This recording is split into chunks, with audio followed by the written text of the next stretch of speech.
We've beaten iTunes into submission this We time. fucking win. I am pointing firmly at it. I'm raising Also, everyone Frankie's has to audio. tell me this time if you can't hear me. That's the law. That's the law. It's true. Frankie is a little quiet, I'm noticing. Frankie, can you speak up a little? Let me just move my mic closer. Oh, no, no, no. I'm How's sorry. that? I meant speak a little, not speak up a little. My bad. I phrased that wrong. Oh, sorry. Yeah, no. Too loud, too loud, too loud, too loud. Okay. Everything's fine now. Oh, did I just Hi! sonic blast everyone with a laugh real quick? Maybe. Hi, Cause. Hi, Bubbly Milk. I'm allowed. Hi, Hi, Cause. Hi, Bubbly Random Milk. Zero Factor. Being fucking bullied by Pokies. Jesus It's Christ. true. Everyone, we live. Send now. I was fighting iTunes up until literally the minute the stream started, so please forgive that I'm coming into this a little harried. Yeah, but as you know, there's no in-between follows this time, so instead I will just say hello to everybody, but also especially the VOD watchers. I am Friendly Frankenstein, aka Frankie. This is Bugs, Hi. and hi everybody. Hi. Every now and then I We keep live. forgetting to like actually do intro. They know who we are. Might be good. We ain't gotta fucking tell them. They know who we are. Alright, hang on. That's not good logic. Hi. Hi, Dan Still Creates. Hi, Dexaster. Hi, Van Doodles. Hi, A Strange Night Indeed. Hello. Hi. Hi. We live. Okay, now everyone knows. Oh! Double kill. Thank you, Galaxy Mud. Double kill! God. Oh. Thank you. Maybe 6 tonight I'll months! work on that 6 month. Tonight I gotta work on the Yes! 6 month sub badge. My vague thought is that since the ones that I've designed so far are all actually built at the smallest resolution available, I Uh-huh. might make the 6 month one at like the medium resolution. Oh, See that'd how be that looks strong? nice. I'm thinking. Hey, emphatic. Howdy, y'all. Face Why? foo dance. Howdy! Oh, psst, psst, psst. Thank you, emphatic. Thank you, Messley Moonlit. Hello. Ow. 6. PS, I PS, guess that's a PS, hype train PS. for some reason. It's a We'll hype we'll let train. that go through. Wow, it can we get to level 2? Stop. I like how you hold that down. That Yay! wasn't enough. 69 funny Yay! shapes is not enough, apparently. Thank you, Dexaster, though. Uh-huh, you say that, Fandom Hop, but I Uh-huh. know. Hi, Uh-huh. Snail. Uh-huh. Hey, Snail. Hi, everybody. Hi, Messley Moon. This music is quiet. Oh, shit! Jesus, thank you, Cause. Wow! Hey, Cause, thank you. That's very kind of you. Hi, Brain Rotting. To Mole Chats. Cause, thank you. To Pui Pui Bugs. Mole Chats. Yes, I just said thank you. Pui Pui Mocha. Oh, for God's sakes. My Huh? connection is being weird in the weirdest way. I love when it just makes it go silent for like 2 seconds. Oh, thank you, random double zero Oh, factor. It's very that's very kind of kind of you. you. Thank you. The random 00 factor strikes again. Hi, Clued. It's true. Yes, that's right. You have been thanked twice. Thank you. That's a third time. Thank you. That's a fourth time. Thank you. That's a fifth That's time. too many. That's too many. We are cheapening our thank yous by putting too many of them in the market. Almost 300 subs gifted. Phew. Oh god, you're right. Thank you. Yeah. Yeah. Oh, thank you, Messley Moonlit. Sleep Genuinely, good. thank you so much. Hey, yeah, get some sleep, alright? Hello, Adrian. Clump looks healthy today. Hey, Adrian. Clump does. I think Clump's leaves are green and crisp, and I think he's happy spring is here. Oh! Random 00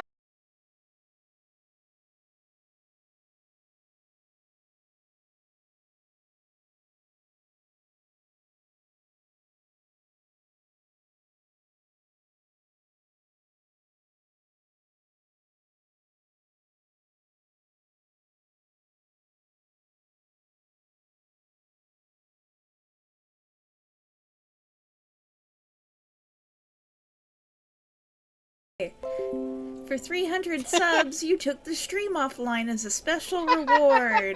Thank you. We didn't tell anyone, but that was actually a secret That was a functionality secret. built That in. was a secret. Hooray! You won't see it again unless someone else does 300. That is a joke, and That is a joke. not a request.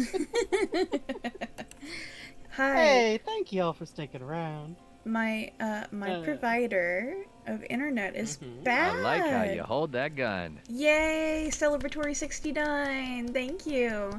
I think there's something at 690 you now. for this. Just so you know. Just so you're aware. That's true. There's That's also something true. at 420 now. Just so you're aware. Just so you know. Just so you know, and you're aware. Funny shape functionality. No, not $690, No, you bits, monster. Bits. Funny money. Like about $7.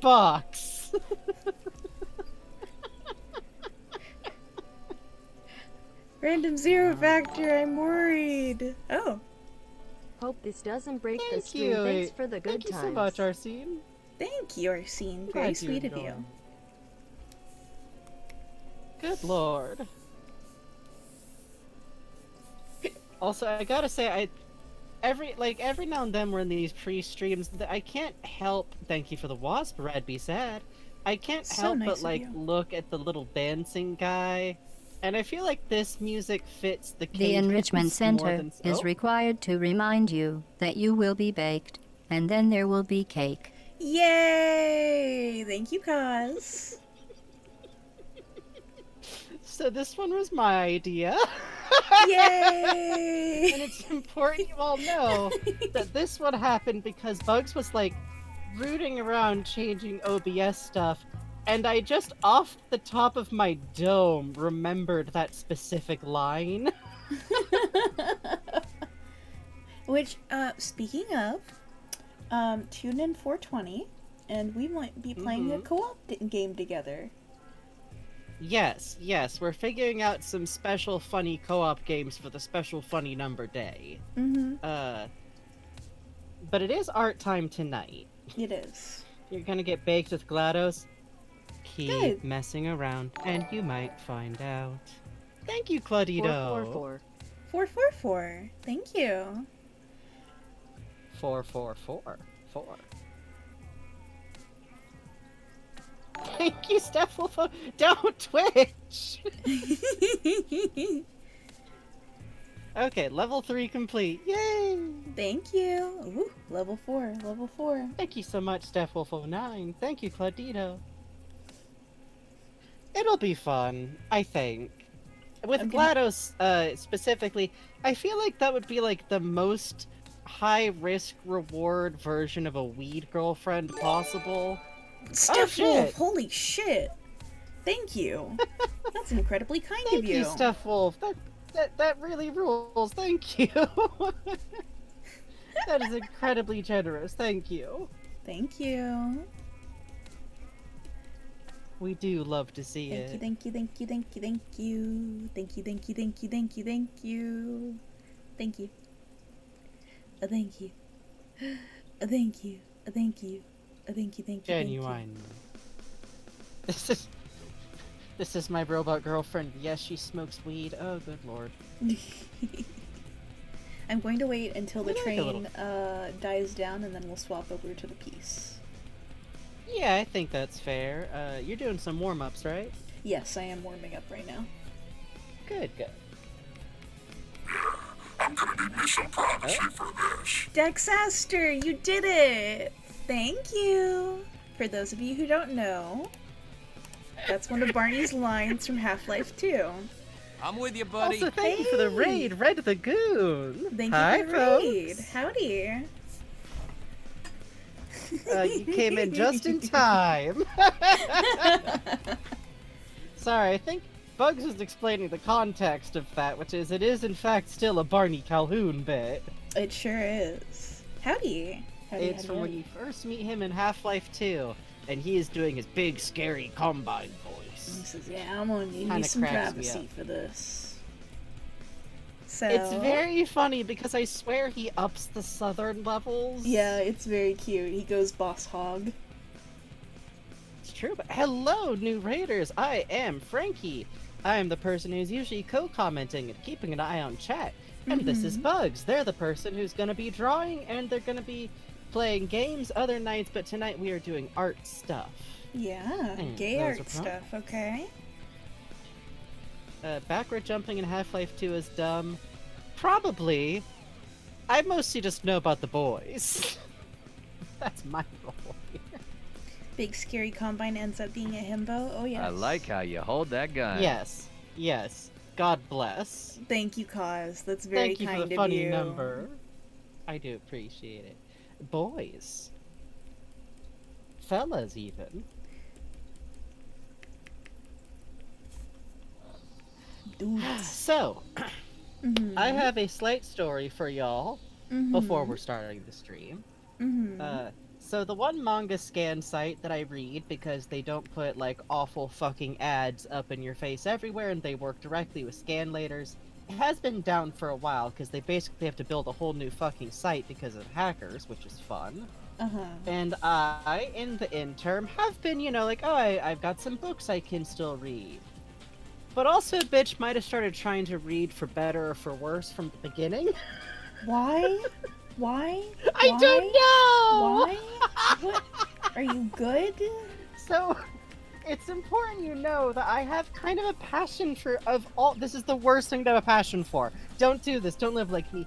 Newspaper comics sometimes. Uh-huh. And some of it I'll stand by. Cul-de-sac is a national treasure. Someday I will own the collected volumes of Cul-de-sac. That is like one of the best comics there's ever been. I don't give a shit. But I was looking at like the site that has those online. I was like, wow, so many of these have their archives like go all the way back when. Huh. I always hear that For Better or For Worse was good ones before it got like weird and creepy. Y'all, I have never read anything straighter, and I used to collect Archie digests. Oh god. There is more like compassion between straight couples 1 minute in left. Ranma 1.5. Sorry, did we saying something? Oh, 1 minute left on the hype train, but god. Hell Hi, yeah. Bizarre Pistachio. It's that. Hi, hello. Basically, like, I kind of see why people are saying that For Better or For Worse, which for context is like a long-running comic strip that's like, I'm gonna say like the newspaper comic version of like an autobio webcomic, where it's like, sure, like this is drawn from your own life, but then you have to stamp a punchline into it, which gets weird sometimes. But it's the most like, har har, it's like, hey Antlerpunk, it's like the married couples in Stardew Valley. There's a... Yay! Cos put a penny on the track and derailed it. It's true. Thank you, Cos. But thank you all so much for a complete hype train of 16 gift subs and Jesus. 1,328 bits. That's wonderful. Thank you all so much. Thank I you. appreciate it. Now Anyways, I will show you. I quit before the second kid turned into a toddler. I couldn't fucking take it. I couldn't. I'm just rereading Cul-de-sac again. Alright. And yes, alright. Cause destroyed a train. I'm gonna knock us I over guess to... the message is... Sorry, You go ahead. You go ahead. I was just gonna say, it's probably a good thing that I do have enough, like, disposable income from doing these streams to buy myself books and stuff, because otherwise this is the shit I get up to. Alright, I'm gonna knock us over to the canvas now, and y'all can see how I've been warming up. Indeed. Wow, it is lines!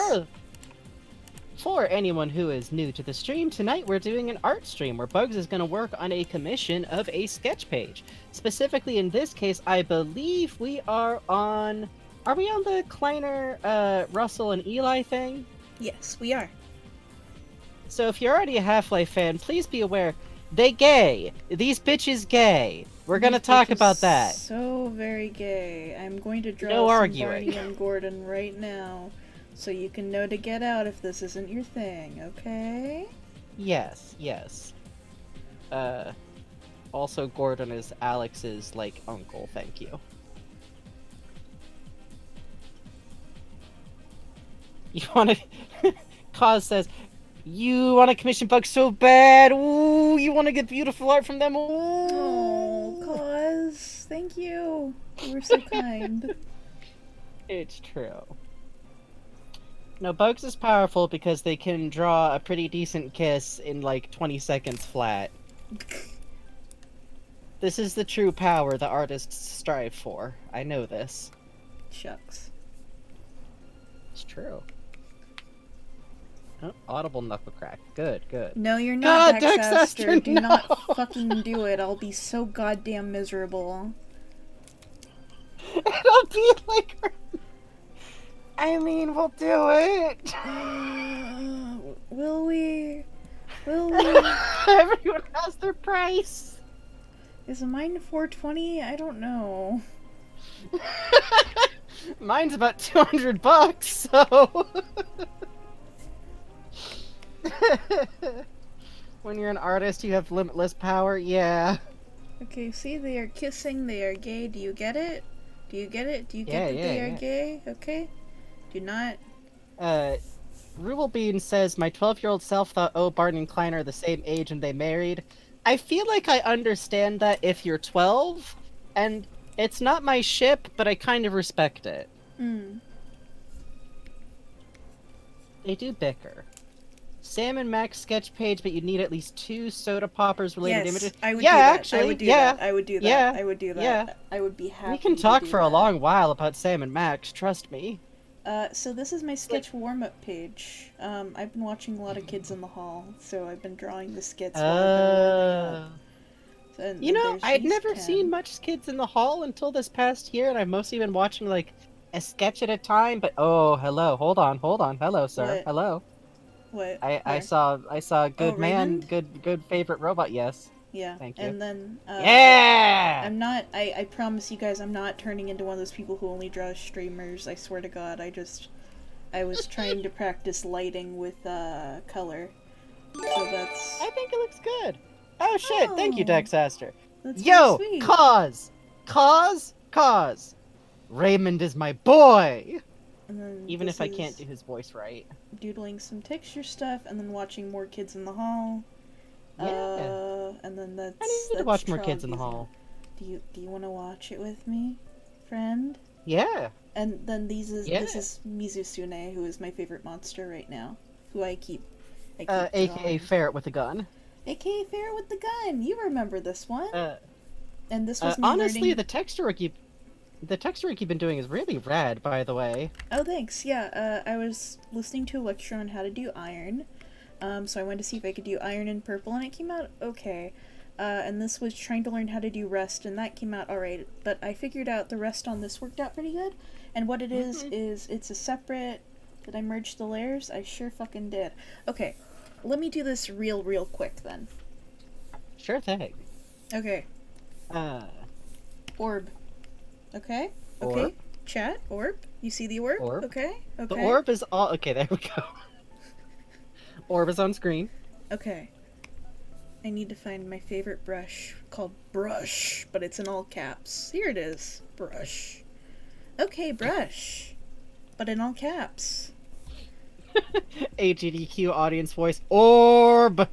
You put some of the black on. You get the highlight bit at the bottom. You take some of the mid-tone. You make a little bit here. You put in a highlight. Oh, it's orb. Oh, it's orb. Oh, it's orb of colors. Instructions unclear. I've ended up with a square. Okay, that's fine. And then I'm stippling a little just to try to get kind of a more textured effect to be more like iron, because iron is an uneven surface if you take a look at it. It's true. Yeah. And it's not super shiny because of this like chrome is. I was listening to a schoolism lecture. This is not out of my brain. This is out of the lecture's brain. Stippling. Midtone. Fucking whatever goes up here. And then We get the light in the center. And then because it's an uneven center or surface, where the light hits, there's a little bit of texture and roughness to it. So I'm gonna hit that with a toner spray. Do-do-do. Do-do-do. No, this Shut is up. Orbs Cam. You Shut haven't up, donated Kalish. enough for Balls Cam. Shut up, Kalish. So, the rest part. You do it again. You do it a fucking I'm with again. you, buddy. Oh shit. Hi, Sophie Steak. Thank Hey, you. thank you for the raid, Sophie Steak. I'm... What's up, y'all? Bugs is... Oh, You go ahead. Ignore hello, this. everybody! I am Friendly Frankenstein, aka Frankie. I am the co-host, commentator, side person who isn't actually drawing the stuff you see on stream. And this is Bugs, aka Face Full of Bugs. They're the person drawing, and they're doing a quick demo of rendering some textures on orbs. And I'm gonna shut up so Bugs can do that again. Hi. Hi. So you fucking do it again, but you do it in orange, okay? You do it in fucking orange. You do it in fucking orange, okay? You do it in fucking orange, alright? So you do it in orange. I put it all on the same layer. I gotta do it one more goddamn time. I'm taking notes. I'm Ignore taking the notes. Wayne in the corner. I fucked up. Alright. You do it again. Wayne You has been fucking do it orange. again. Sorry. You do it again, alright? And you hit up here. Texture. And then you hit over here, and it's an uneven texture, so you get the highlights. And then you hit it up again, and you're like, oh, it's such an uneven texture. And then you go back through and you kind of blend. You just kind of blend it. You just kind of blend it a little. Just a little. This might not be I just have to say that the purple and pink ones really look like highlighter spheres, and I want to touch. I want to poke them. Thank you. Thank you. That's very kind of you. And you just fucking hit that uneven highlight. Thank you for the follow. Howdy bees. You hit that Thank you uneven for the goddamn follow, highlight. howdy bee. Howdies. You put it on a hard light layer. Okay? You see this? And then what you do is you take Thank you an for the uneven follow, brush. Title Goose. You take, in this case, we're gonna do the darker bleed brush. Okay? Uh-huh. We're gonna do the darker bleed brush, which looks like this, if I stipple with it. Looks like that, right? We're gonna use this in eraser mode. And then we're just gonna peel back in random sections that feel kinda natural. For fun. You know, I think that typical makes sense. normal rest. Normal rest has its own edges and surfaces, but we're kinda fucking around here. And then, it's rust. You got a Patinas are kind rusty of interesting object. that way too, because a patina builds up over the surface, but it can also cut in. Because metals are tricky. Actually, I don't like how that cut in. Hang on.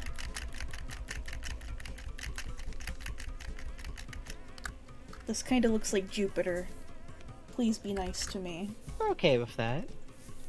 You're peeling the orb. I'm peeling the orb. It's I very mean- fucked up of me. Then we're gonna futz with the texturing a little. Because iron really rots away real fucking quick, so we're just gonna put in a little bit of... Just a little bit of... And then we're gonna put in a little scratches and dents for fun! It's fun to have scratches and dents! It's fun to have fun, is the And then you put that on thing. soft lighting. And there you go, you got a fucking orb, okay? You got a fucking rusty orb. You Okay. take the orb and you do nothing with it. The end. Okay? You learned a lot? And now you've done wonderful art study. Thank you for the follow, Titled Goose. So this is what I've been doing. Instructions unclear. Accidentally rendered an entire city in Blender. Hooray! Just for posterity's sake, maybe we go over the orb with the light fill layer. Maybe set that on soft light. Let's Sure. see. Yeah, that way you can go for kind of a more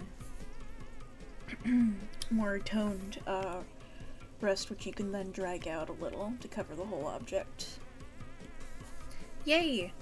Oh, what happened? Oh, you got your vaccine shot today. That's fantastic. And that's why you don't ask bugs for wonderful. nothing. Okay. What are you What? Resty orb. Because you'll get, like, instructions? Yeah. The end.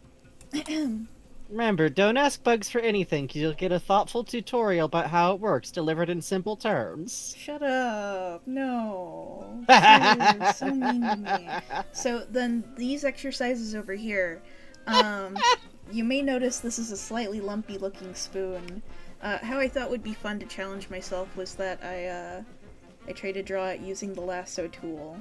And as it turns out, when you try to draw something using the lasso tool, maybe it doesn't look so good. So it was a really fun exercise. I for trying really to figure dig this the out. look. Thank you. It was fun. I'm learning slowly. Anyway, hi. You're learning. Hi everyone. Thank you for your patience with that bit. I still think it looks interesting. Well, thank you. Shut ass hard. Hard ass is allowed in my chat. Oh, Frankie? True. Oh. Hey! Glad to hear you're getting the shot doubles factor. Oh, that's excellent. Am I audible? Am I coming through? Yeah, you are. There was a little bit where you cut out, and then Discord had you on the delay that it does what to catch you up. You know how it is with Discord. I hate that. I do too. So I'm It's just the gonna- worst. Because how it sounds from my end is like my dear friend Bugs is rushing to talk over me every... Oh, buddy, I'm sorry. Speak! Speak!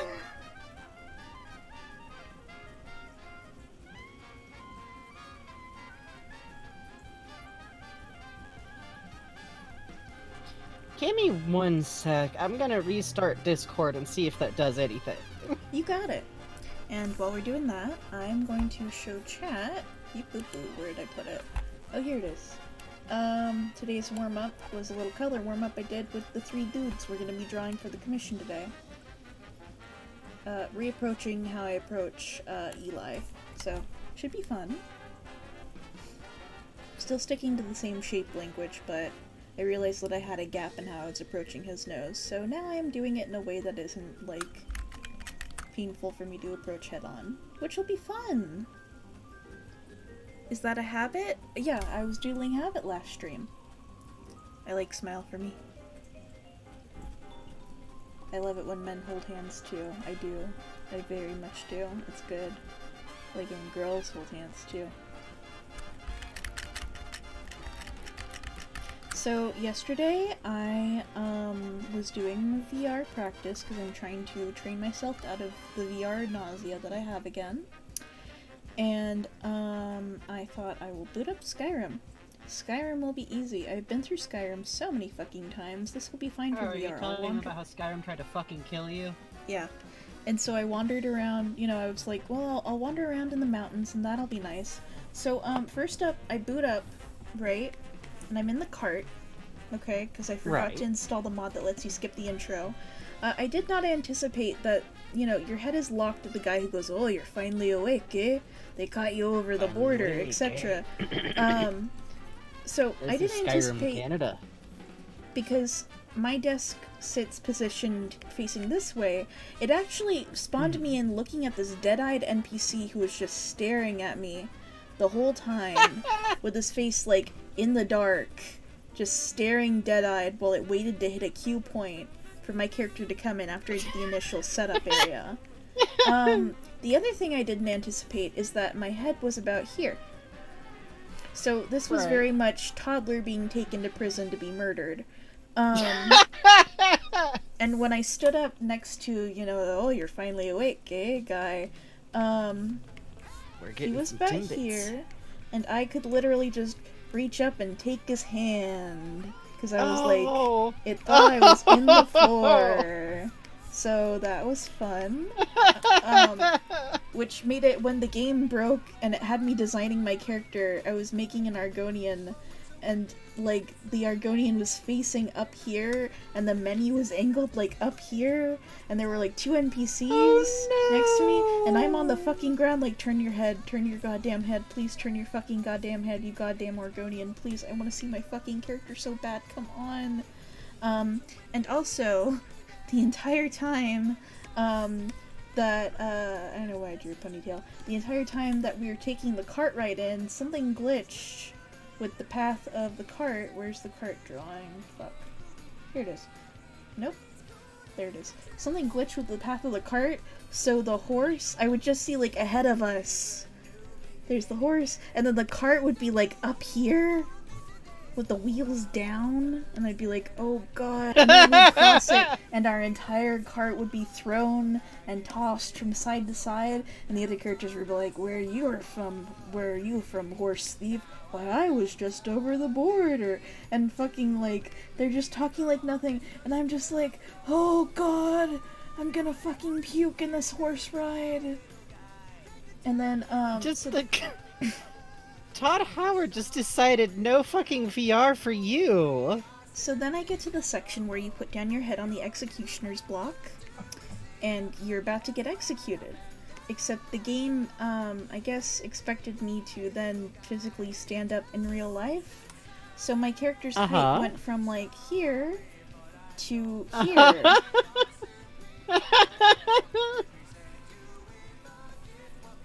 So I became even more small, and it got to the point where I couldn't play the game because I couldn't interact with the objects, and I was just like following characters around during the scene where the dragon is trying to kill you.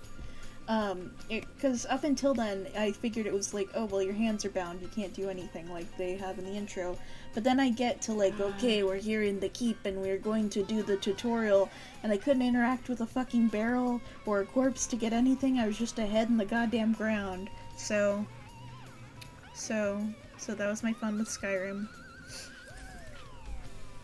The end. It is. Also, you should know, I have been slightly distracted this whole time by Big the Cat song. Oh, Big song? I love Big. I love Big so much, but also this song trips me the hell out because it's this back and forth narrative, you know, arguably between Big and Froggy, right? Because yeah, it is Big and the Froggy. song is literally like two people talking to each other. So first of all, 1, can Froggy communicate? I posit yes. Explicitly, but only to Big. I think Big is the only one who can understand Froggy. So, the other important thing to note is that this song is like, hey, what's the nature of the universe, buddy? Oh, I don't know, but the fishing's great, which, on one hand, is kind of just like a good, like, Jimmy Buffett time. Yeah. But then it's like, the beauty of existence is something that should be experienced in an unfettered aura of true and positivity. We can only wait for each new day while we revel in the joy of being alive to see this tree. And it's like, alright. Cool. Big! Sir! I love Big so much. He's so smart. I love him so much. But this is definitely why I think he might be like the incarnation of the Master Emerald as a Mobian. That's my one Sonic theory. I only got one, and it's that Big is an incarnation of the Master Emerald, and Froggy is actually Chaos's eventual reincarnation. Thank you for your time. I like that. He lives next to Knuckles, doesn't he? Like, Well- his little house is in the jungle, and then the jungle is, like, supposed to be, like, right next to the fallen temple of the Echidnas, right? Well, kind of. Like, Angel Island is by the Mystic Forest. And both did kind of okay. appear at the same time. Mm-hmm. And So, I'm maybe. simply saying the Master Emerald decided it wanted to be a funny cat. That's true. Big has somehow gotten up to Angel Island. Excuse me? Froggy needs extra almond flour for baking. Could I perchance borrow it? I'm guarding the master. Let me check. Listen, I'm simply saying someone has to bring Knuckles sandwiches. It's Big the cat. Knuckles goes behind the Master Emerald and goes to, like, the, like, 5 food things he has, and it's like beef jerky and like a chestnut still in the shell that someone gave him, and he's like, He's got a McDonald's Happy Meal toy that Amy brought him. God. He's got like a baguette, but it's like stone hard, and he hasn't figured out what to do with it He yet. just likes to he just likes to chew on it. It's enrichment. I'm simply saying that Knuckles would die of malnutrition if Big the Cat wasn't like bringing him a pot of gumbo every week. Yeah. Which also, can I simply say, you know Big the Cat's gumbo is legit. You know that cat is making fried catfish and it is delicious. Knuckles also suffers from cursive chestnut. That's true. Listen. I know so little about Sonic lore, but everything that I say about it is correct. That's true. By the way, the actual canon note is that fucking Lord Boxmore from fucking OKKO went to fucking college with Dr. Robotnik, and that's canon. That's actual canon. That's not a joke. It's true. It's from the episode where Sonic shows up. It's And it's just real actual Sonic. It's the best episode of a Western animated Sonic cartoon, and it's OKKO. Yes, Yeah, it's canon. yeah, it's just a thing that happens, is that Sonic the Hedgehog, actual normal-ass Sonic the Hedgehog, showed up in OKKO once. For a whole episode. Tails is there too. It has a complete Sonic and Tails, like, emotional arc. KO knows how to do a Sonic spin dash from Sonic! I feel like sometimes when I talk about OKKO, I just sound like a street preacher. Desperately trying to convince people of like what you have to understand me. I have seen the vision. You reset all the chestnut, but Bugs, your Minecraft self is free of the chestnuts. Yay! Now, if only I could do that in real life. If only. Seriously, please watch OKKO. Please watch OKKO. Please, it's finished now. I wish it wasn't, but you can just watch it all. It's very good. Not right now, though. Watch the stream first. You just want to hold hands with Kleiner. I feel like he's nice to hold hands with. I feel like he's the one person with, like, warm hands. Hell yes, I am so glad. I should do the big rewatch of OKKO sometime. It's just that I know I'll start to, like... There's a point before it ends where I'm always like, if I stop here, then nothing bad has happened. Anyways, don't worry though. Just watch it. Don't worry. Don't worry. Nothing bad happens. Nothing bad happens. Any show you would watch. I just chicken out before Rad loses his van. It's fucked up and sad. Yeah. Yep. KO, I just don't know what I'm gonna do without my van. Fucks me up every time. I can't do a Rad voice, which upsets me, but also I think it's one of those voices where I think you just have to be the person who does that. And that's the creator of the goddamn show, so. Kleiner has, like, really dry, hard hands. Nah, I think he's kind of doing that, like, overripe banana thing. Thank you for the follow, Van OS Dell 2. Thank you. I bet Eli has, like, some real, like, callous, built-up hands, though. He's got that, like, sure. Eli's starting to turn to, like, wire and mahogany, I feel like. I'm trying to figure out... Do you think Russell's grown out kind of ham hocks? Not ham hocks. You know the thing Eddie Riggs has in Brutal Legend? That Kleiner Mutton also chops? has? Mutton chops. Sideburns? Yeah. Oh! Do you think they're left over from, like, him being, like, you know, kind of like that? I'm designing a younger version now. Of Russell? Yeah. God. God. God. Yeah. Yeah. Yeah? I mean, I also just do think it's funny I if, like, trash what we dash. see of Russell is, like, just what happens if he doesn't shave. And Yeah, that's that's as good true. as it gets for Russ. Oh no, for This, sure. for some reason, he is gifted with sparse beard hair, but the most magnificent sideburns. Hi, Crash Dash. Hi. He's just leaning into it God. in his 30s, 40s. Yeah, he's like, listen, this is the best it's gonna get, so I figure I might as well just go in all the way. Reg- I feel like Russell definitely was the kind of guy who looked like he was in a band, even if he wasn't. Oh yeah, for sure. Like they definitely thought he was like some kind of roadie. He was like, "No, I am a roboticist."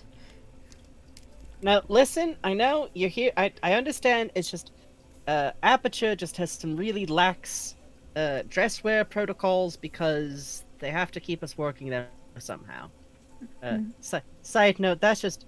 I like to think that he works at Aperture before everything went down because we know explicitly he didn't work at Black Mesa, and it's that or like Manco, and I don't think. Well, shit, that'd actually be very funny too. That would be pretty funny. That'd actually be very funny. Hi, It'd Capital be City. very funny. God, he works directly for the administrator, and he's just putting out so many resumes constantly. God. No, listen, it's not that I don't like to work here, ma'am. I'm gonna die here, right? Like, you're gonna kill me. I'm just gonna come in one. He hands Pauling like his information the day she comes in to take over his job, and he's just like, "Run!" God, no, he left a message, and like, she's like, huh, that's odd. He left a blank piece of paper in here, and she is the person who puts it up against a light bulb and finds the invisible ink message. Oh, Snail says, "Por qué no los dos?" It would be very funny if he went from Manco to Aperture, and he's like, well, Can't alright. get worse. Turns out, if a job accepts me, they're gonna try and kill me. Side note, one of the things I like to think he worked on was the GLaDOS project, but he didn't actually have much to do with, like, programming her. It was more just, like, a lot of, like, finicky stuff about her control, and also he was, like, the one person who didn't burst into fucking tears. Oh god, yeah. Partially because I still think that he would find Wheatley incredibly insulting. You motherfuckers, I'm not English! Why, whatever do you think it has to do with you? He's just an incessantly blabbering moron who thinks he's better than he is. Yeah, alright, enough of the sugar talk. If a job accepts me, it's entirely because it's for mad science reasons. Yes, that's Russell. British, parentheses, derogatory. Oh, I forgot that Kleiner has sideburns too when he's in the 70s. Yes, he does! Canonically! I love canonical, young-ish Kleiner. It's my favorite. Let me This look up fucking some swag 70s motherfucker fashion. Can I just say, I know that the reason the magazine is there is like, oh, well, this like establishes a little bit more about Kleiner and who he was. But I wonder if they thought about the fact that it also means that Kleiner is a dude who held on to a picture of himself on a magazine through a whole apocalypse and like relocating to Russia. God. I kind of love it because it kind of suggests Kleiner's got a bit of an ego. And I like that a lot. I love that. Hey, thank you for the follow, Wolf Sheba. Howdy. Receding hairline at Is 25, that one I should do though. the... Hold on a sec, I think I have to do the wizard voice for that one. Okay. Welcome, Wolf Sheba! Sorry, I read a lot of Conan the Barbarian comics when I was a kid, and I just feel like that would deserve some gravitas. I do But yeah, exactly, like Kleiner. Ego Kleiner. Yeah. right? Like, like, he said it's this. Oh, I see you noticed my magazine. Well, maybe it's one of the only pics he had of himself. That's true. It's also possible it's for other reasons. Mostly in this case, I'm gravitating to it because the problem is we don't see a lot of Kleiner. And so it's a little bit tricky to get a beat on his personality, and adding something that's like a strong personality note like that gives you something to anchor on. So I like the idea of him being just like, sure, he's not like bragging about it. He know oh he knows it's, yeah, I know it doesn't really matter anymore, but well, God, he's got like some line in that magazine underlined with a like, I'm sure we won't ever see technology like this in our generation. Kleiners has it underlined. God. Bitch.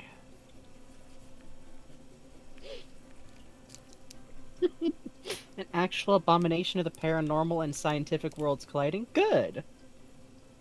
I'm an abomination of science myself. I realize Russell's disgusted expression back here. This is just like a Black Mesa briefing or something that he's gotten in on. Kleiner's all happy, Eli's all pleased, and Russell's just like, the radiation goop turning. I feel okay. God. I feel like Russell, we know he never worked at Black Mesa. He tried to get in, but he didn't, which is probably good. I do imagine he went, because we also know canonically that there were tours open to the public, which, by the way, why the fuck were there tours open to the public in any capacity? And I just imagine him, like, spotting, like, work training going on, and he just, like, let's see how long I can wander over there before somebody kicks me out. Answer, never. God. Russell is that person. Russell has bluffed his way, like, he wandered further backstage at Disney World than anyone should be able to. God, he's one of those yeah. motherfuckers. Yeah, you're right. He's good at, like, he just kind of always looks like he might be there to fix a technical problem. Brain rotting? It is important you know that I'm not fucking kidding. That the extra material for Half-Life Decay, the weird side game for their port to PS2, which is already a hell of a statement, indicates that one of the only female characters in Half-Life history was assigned to tours. Why? God, Puzz, you're right. He took Buzzy. He liberated him. Very cool, Russell. Fuck! Russell still has Buzzy! No, I'm not... Listen, I know Disney's Alex. defunct, but I'm not saying shit about it. Alex, listen, that is not my son. However, if you do... if anything happens to me, I would like you to take Buzzy. Alex? Alex, I've got a backup of my brain stored, and there's a hell of a hard drive in Buzzy's skull. I know it won't be the same thing as me, but... Oh, Christ. You know... Alex, listen. For those of you who don't know what the fuck we're talking about, let me hit all the old Google image search here.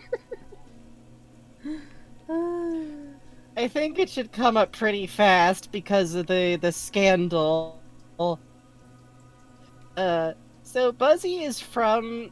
God, what even was the ride? It was Body Wars. Yeah. Yeah, I found a good picture. I found a great picture. This is a good picture that definitely is not haunted. Cranium Let me Command, just... that's yeah. right. Body Wars was the one that Does that made one everyone work? motion sick. Oh wait, sorry, this takes you to like the whole article. That's not what I meant. God damn it. Cranium Command was actually a really cute ride that had a really cute intro segment. So, okay, this is the Buzzy animatronic chat. Hang on. Sorry, this is a better picture. Oh, you're doing it. Go for it, go for it. Which you've heard of, right? So you know about Buzzy, everyone. Buzzy is an animatronic from like, one of... Bugs probably knows this story much better. The long and short of it is that he's from a particular ride where he was the animatronic component, and the ride got shut down, and this is in Epcot specifically. Mm-hmm. And this little funny guy was part of the ride, and he was like the trainee, and he'd go through his whole little adventure, and they shut down the ride, and as Disney does, they just fucking leave the animatronics when they shut down rides. Mm-hmm. And then one day, someone realized he was missing. Yep. And there was a spotlight on where he was. Which is great. That is the haunting addition to this story that, like, fucking cracks me up. Also, Sarah Murphy said green hat, headphones, Russell cosplays Buzzy. So, here's something that makes me very sad about Cranium Command is it actually had... This is character assassination. Yes. It actually had a really cute animated Sorry, intro. go ahead. This is what Buzzy looked like. Yes! It's Buzzy's first day on the Griffin job McElroy. at Cranium Anyways. Command. And as you went through the ride, you would actually run into, on the little view screens, different people who worked within the human body that was being operated by these little guys. They would chime in on little screens. I'm with you, buddy. Oh, hi! Hey, Uh, Leon! Hey, Leon. Hello, Raiders. Thank you. We're regaling you with the tragic tale of the lost son of, the thing. Also, hi, hello. I'm Friendly Frankenstein, aka Frankie, and that is Bugs. Welcome Hi. to the stream. I'm simply saying that Russell's doing... Now, Alex, you have to understand, it was his first day on the job. It was his first day. It was too much for him. I have a suspicion And, about and something. then you stole him? Cranium Command animator. Rebecca Reese.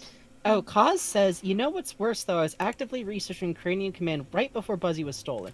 Do you know how haunting it is to be looking into an obscure ride and its cool animatronics, and suddenly someone has completely ripped the extremely heavy and complex animatronic out of its seat? Plex! Also, thank you for following the Magic Robot.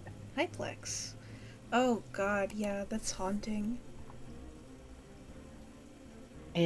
Which, by the way, that's a worthy note. Is that if I remember right, some people were like, oh, maybe the animatronic just got, like, put in storage, but weren't the wires, like, torn? Like, it was some part of it was, like, ripped. Yes. Yes, and then it got sold to an NBA player. This looks an awful lot like, Frog VHS. Thank you for the follow. Animator Thanks Steve for following Moore. Frog Here we go. VHS. See, I thought You this know? looked like Eric Yes. Goldberg's work. And, Leon the Cowboy, yes, this was a ride in, Epcot. Which, you know, I'm kind of sad sometimes that I didn't get to see Epcot, like, I don't know, in the aughts. I don't know how I ever would have gone. Just every now and then a penguin gets to thinking. Mm-hmm. I gotta explain the penguin gets to thinking one of these days, don't I? You got anything else on the ride? I'm reading Oh, something right God. now. Someone came and Kaz cut says him it out. was like someone came. The giant said there's animatronic fluid stuff everywhere. Yeah, yep. Animatronic fluid does look God! bad sometimes. He was murdered! I now want nothing more than an adventure game or a mystery game where you have to solve theme park crimes. I want this so bad. And I want one of them to turn out to be like a higher up came in and purposefully destroyed an animatronic to have an excuse to like switch the ride out. Obviously, Yeah. this would all have to happen at not Disney, but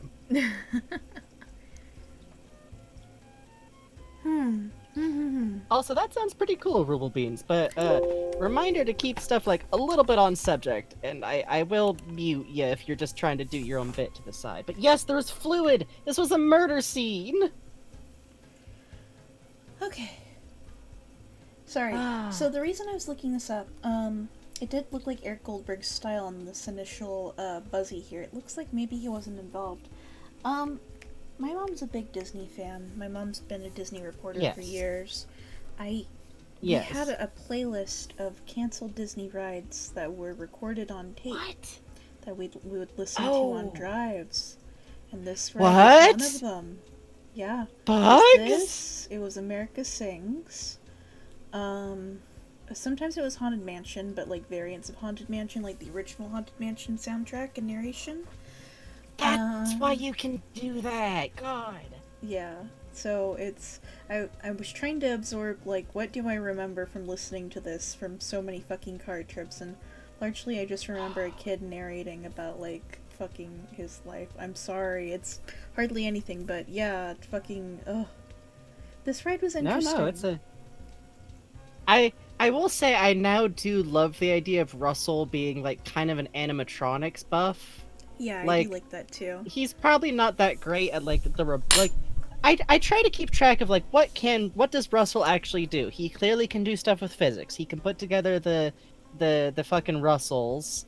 He obviously programs a lot. So I don't know if he himself like builds robots the way that Alex does, but I also feel like he just does whatever interests him with tech. Oh Which- yeah.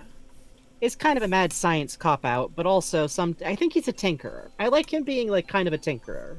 I like that too. But also I like him being into animatronics because I love hearing about Disney ride stuff because like the intrigue, the politics. Did you know that Drew Carey's robotic corpse is hidden inside of a Monsters Inc. suit? Oh yeah, it's really cool because they actually kept it lunging out the same way his did at the end of that ride. Yeah. Like, Um, does that cross the line from recycling to like cameo? I think it is very You much think about treated the as like a can the Superstar Limo corpses. Oh god. When I was a Yes, kid, I was I so love afraid them. of the host of Superstar Limo. I would cry until my mom covered the monitor with a sweater every single time I went on the ride. Really? Yeah. Oh, Yeah, I didn't like Superstar Limo. Well, I liked I don't think anyone did. No. And yet I was sad to see it go. One thing I used to do with Yeah. my small child body. So, back before this was Marvel's area, there's a place at the end of Sunset Boulevard on Disney, DCA. Real quick, Ruble being said that Russell would have a horrifying animatronic pile. Yes. Yes. Go on. There was decor, where there were 2 trailers. Right here. And, my mom was talking to a few of her friends one day, and there was just enough room, I realized, as a second grader, for me to squeeze my head and my whole body between the 2 trailers. So I pressed through between the 2 trailers, and do you know what was behind the 2 trailers? Hang on. What? I have to find it. I have to Haunting? find it. Haunting amount of typing? Uh-huh. Hang on. Hang on. I can't find a picture of Did it. anyone But at the end of the It's a Small World ride, haunting? there was a sea dragon. And so I get behind the trailers, What? and there's a fucking googly-eyed dragon just back there. Just a big fucking Holy shit! statue. And I'm like, I mean, of I'm all a the small things you child. expect to find as a kid, that is actually one of them. right? Imagine you're not prepared for the day it happens. Yeah. Maybe it's Small World Like, Sea Serpent? oh, well. I feel like if that was me as a kid, I'd be like, I see. Today's the day. I shall get a sword soon. Oh, here it is. Here it is. Wait, is this it? The silly sea serpent, yeah. This is what it looked like. This is what I found after crawling behind these 2 God. trailers, just squeezing my child body into it. Hang on, hang on, hang on. So this is what I I found. feel like this is some kind of origin story. Don't know how though. Not the God. 20,000 Leagues one. That one scared me very badly. Yeah, I did not like bet. it. This is a pretty friendly one, which This is my Okay. friend. this is where it feels appropriate to say, I like a small world. It's cute. It's charming. I like the song. I like the weird, scary clockwork face that it's made out of. It's good, okay? You know, my godmother's Some the of one who us did... were the. Oh, Go ahead. You go ahead. I was just. I feel like I was the little kid who liked a lot of stuff that other people are like, whoever liked that? I liked clowns. It was me all along. Yeah, I did this to you all. It's real nice that Mary Blair got something that was so solidly her vision, even though a lot of it Yes. still needs to be updated to be, like, Oh man. fucking current and not goddamn racist. Yeah. It is still cool to see that so much of her art was reflected Oh. in it. Hey, speaking of Mary Blair, because this is one of the places I got to see some of her art very cool. If anyone's ever in the Bay Area, you might have heard of the Walt Disney Museum, which is it's literally a museum about Walt Disney the dude, which isn't gonna appeal to everyone. But you should know, there's a smaller museum right next to it where they do really big shows of Disney artists. And I gotta look up who specifically was on display when I went there. But like the big gorgeous paintings, like, oh, this was done later after Disney. Beautiful, beautiful, beautiful. For even if like Walt Disney himself doesn't interest you, if you're into art and you ever happen to have a chance to like plan stuff to do in San Francisco, look it up and see what they're doing. Cause man, There's also some really cool, like, ride dioramas and stuff where you can see top down. Yes. This is what the Jungle Cruise looks like laid out. yes, It's real neat. I love that shit. Like, it's kind of on the brain, because I was talking a bit about it today, but like the stuff that comes out of like the folks who worked with Disney. Thank you for the wasp, Somni Snake. By the way, to new followers, you should know there's a scary little button in our channel points that releases a random wasp into people's homes. We can't turn it off. We've tried. It's very We sad. can't. It's Oh, I it's have a one of those giant default note here. settings. Twitch is really fucked up. Thank you, Prince of Asgard, for demonstrating. Oh, so Oh, nice. no! Thank you, Moth Critter. Thank you, Timeless Hierarchy. Thank you. Oh, I I have to should clear out put the wasps from last time. Asian and Russell roommates in here, too. Oh yeah. Side note, Russ, I've spent oh dear lord, there's so many wasps now. Like me and Bugs have done some talking on like Russell as a character and like his past and everything. And something that I kind of decided at some points, I always liked the idea that back in the day he was friends with Alex's mom. Alex's mom. Yeah. Help me out here. What's her full name? I keep mentally calling her Az, and it's giving me troubles. Asian Vance. Azian Vance. Okay, Azian. I can keep that. Good lord. Stark, how many points did you have saved up? Why? Why? Why? So mean. So cruel, so cruel. And that's actually Wasp 13. I keep track. Good God. 14. Side note, this is one of those music tracks that always zones me out.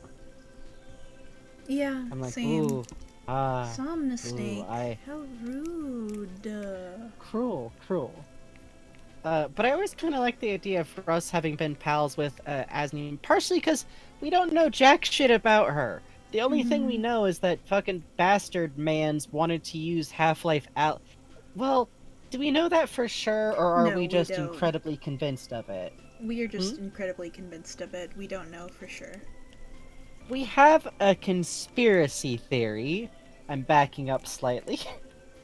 That there was an earlier version of Half-Life Alyx that made some choices before a particular writer mysteriously decided to retire from Valve. Thank God. And we have a personal theory that this dude was going to once again pull the fucking trick of what if plot reveal was woman evil? We have- Jesus, Some suspicions. we have suspicions. Again, these are suspicions. We could be totally wrong. Maybe it really is just supposed to be Moss Man. It maybe they really were just gonna reveal a whole new character just to have them turn out to be evil woman. But he sure had Breen weirdly say some stuff about Alex's mom in Half-Life 2, huh? We found some textures while digging around that literally We might I've have found mentioned some it on screen textures. before, but it was literally like as the advance, remember her sacrifice and stuff like that, and Yes, there was gonna be graffiti, which I actually like the graffiti we wound up with, but there was there was some Mossman. Half-Life 2 ass graffiti in the Yeah, textures. honest to God. And Dr. Mossman, as in mean lady from Half-Life 2. Do you know the I one always kind of from pronounce her. Gmod who everyone is like, well, she is so sexy because she has boobs? That Oh, one. a wooga, sweater, like Wow, literally, it's wow, wow, so. wow. I mean, she's okay looking, but like, I don't know. No, literally, every day I wake up and I thank God that that Half-Life Alex wound up as good as it is. Yeah, Yeah, sorry, Dr. seriously. Mossman's last name. She has a first name. I always forget it. She's a fun Judith. bad guy though. See, Judith. Ugh. because it's like Judas, but it's like a woman. Do you get it? Shut up. Shut the fuck up. Shut up. And yeah, exactly, non-binary Vegeta. She sure fucking is a white woman. She, which I, I'm of two mind. No, I'm not going to get into Uh-huh. that. That's a terrible subject. Uh-huh. I'm glad people weren't as creepy about Alex as they could have been, because Alex was dubiously aged for quite a while before they cleared their throat. No, she's definitely 25. She's 25. She definitely wasn't a baby when the thing happened. We definitely didn't suggest that she was an infant during Black Mesa, making her 20 to 22 at best. No. That's fine. I'll let that lie. But Mhm. every now and then I'm like, but were they just racist? No. That's it. I swear I'm done talking about that cursed fucking subject, but Alex is my child. I love them. They're important to me. I'm Half-Life Alex so is a glad they got game done that, right. yeah, we're Mm. very lucky Half-Life Alex ended up how it did, and I'm hoping it It speaks to a was new way that games are being done at Valve. genuinely, like, y'all have to know, there was like an entire rewrite that had to happen for us to get Half-Life Alex. They had to stop a game that was almost done and make a new game, basically. And most of the time, when that's the story of a video game, it ends by getting featured on What Happened by Matt McFucking Muscles, and he raps down why it exploded.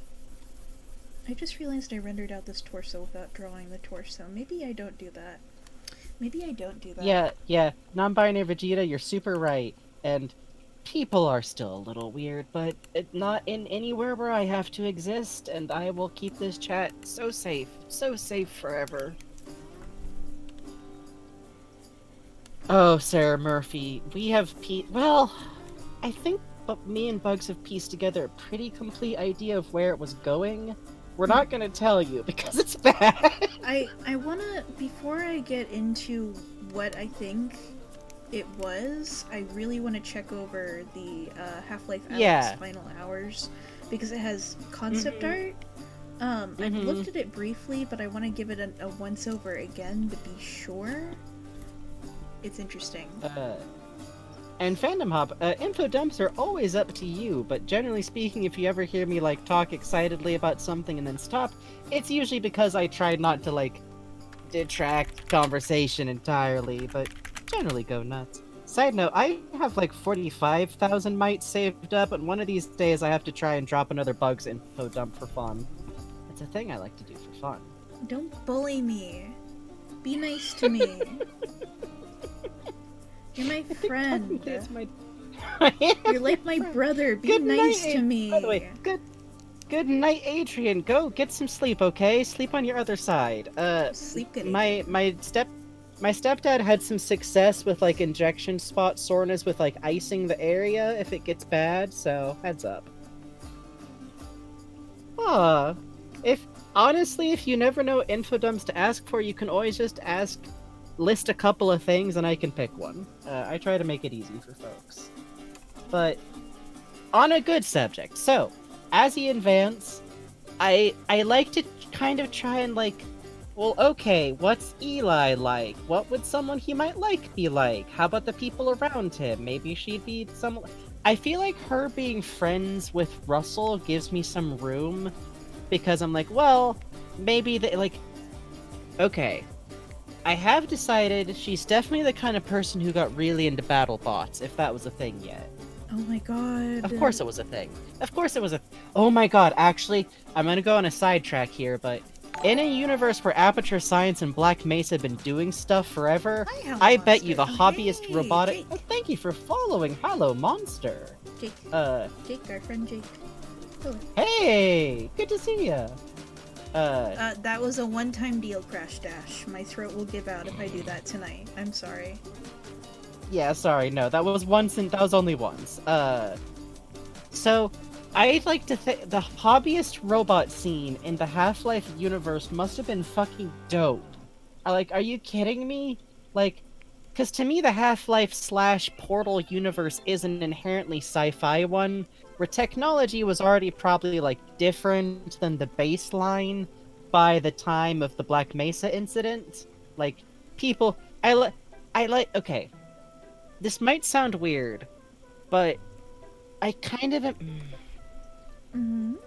You know how sometimes people do like futurism, but by way of the like the 80s, or futurism by way of like, oh well, you add that to the Victorian period, and then you got steampunk, right?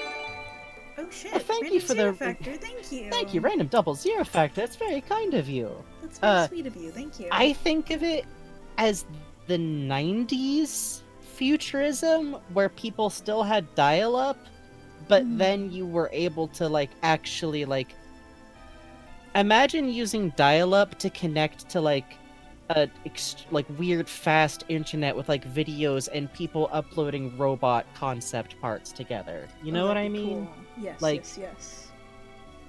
Like people were still wearing really long t-shirts with like Daffy Duck, but in hip-hop pants, and he's crossing his arms, and it says, "Don't even think about it, Buster."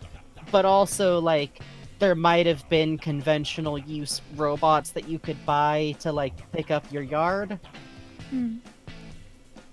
This is what I feel like the Half-Life universe was before the apocalypse.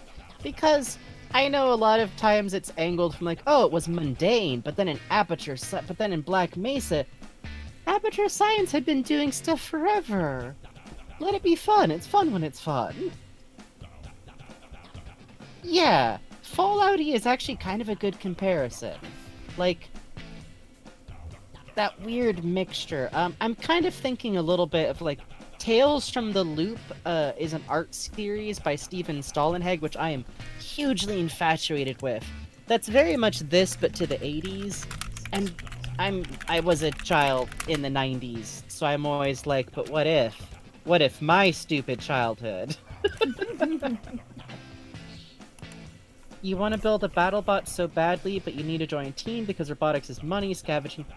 Hey Bugs, can we budget to like sponsor a BattleBot? Dude, fuck yeah. That would be cool. Listen, Sarah Murphy. Sarah Murphy.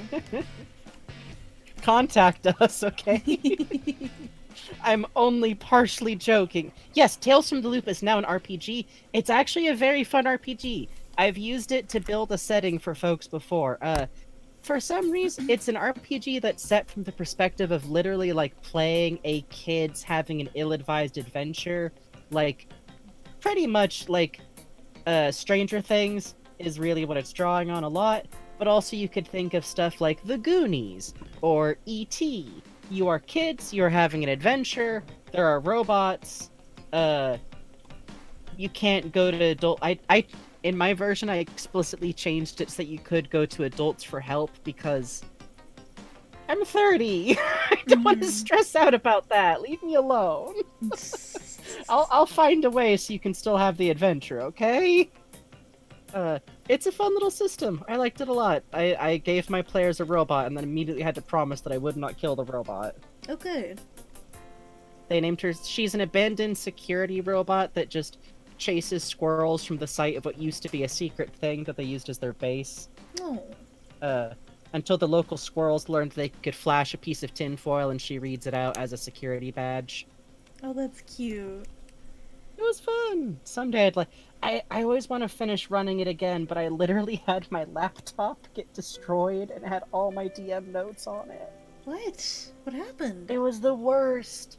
I just had a bad fibrofog and upended my whole cup of juice on my laptop. It was really tragic. Oh, Frankie, I'm sorry. It was rough. I have a laptop these days now, but it was one of those like, no. That's why all of my drinks now go in funny things with screw top lids, because they don't make sippy cups in adult sizes that work very well. Chat Beast Battlebot become real? Yes! Yes! Please, Yes! Please? Please? Please? I'm looking at Russell and I'm having a terrible thought. But I feel like he would talk to Gordon and be like, oh, no, listen, I totally know what you mean. I used to have a mullet, but I had to cut it off from my job. But what Gordon is talking about is his little short ponytail, and what Russell is talking about went all the way down his back. You got it, boss. Hang on.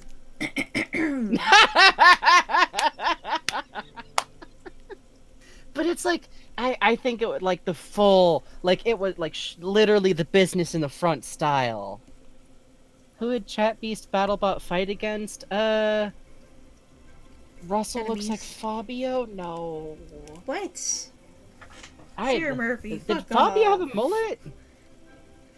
No, I No. think Russell is that kind of trans man where even once he got, like, facial hair going, every now and then he's like, I feel really bad. I'm pretty sure that cashier thought I was a lesbian. Oh. I shouldn't have taken her number, right? Shit. I'm allowed to make this joke. I'm that person. It's been quite a long time, but every now and then he'd be like, huh, she was really nice to me. Oh no!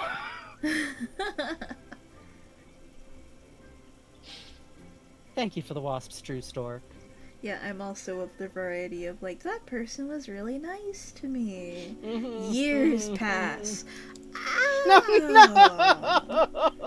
Literally every person who's ever dated me had to like to my face tell me they liked me for me to get it. Yeah. Other child says Russell in my mind looks like my philosophy major advisor. Oh. Ooh. Yeah. Yeah. He's definitely like the engineering guy who tragically is like visibly philosophy passing. Oh, Sarah Russell- Murphy, that's fun. Oh. Oh? Whoa. Hmm. Was her name Upsetting. Fujiko Mine? Like, fucking... Listen. What is being gay other than being very weak for possible criminals? Obviously. Russell, based on You got it, zero Somnus Snake. proof I can give, I think has owned, like... I think he's the... how to put this? I think he's worn jeans that were torn up, but not on purpose, and a black velvet jacket that he's gotten, like, weird oil stains on. I don't know quite how to put that style, but...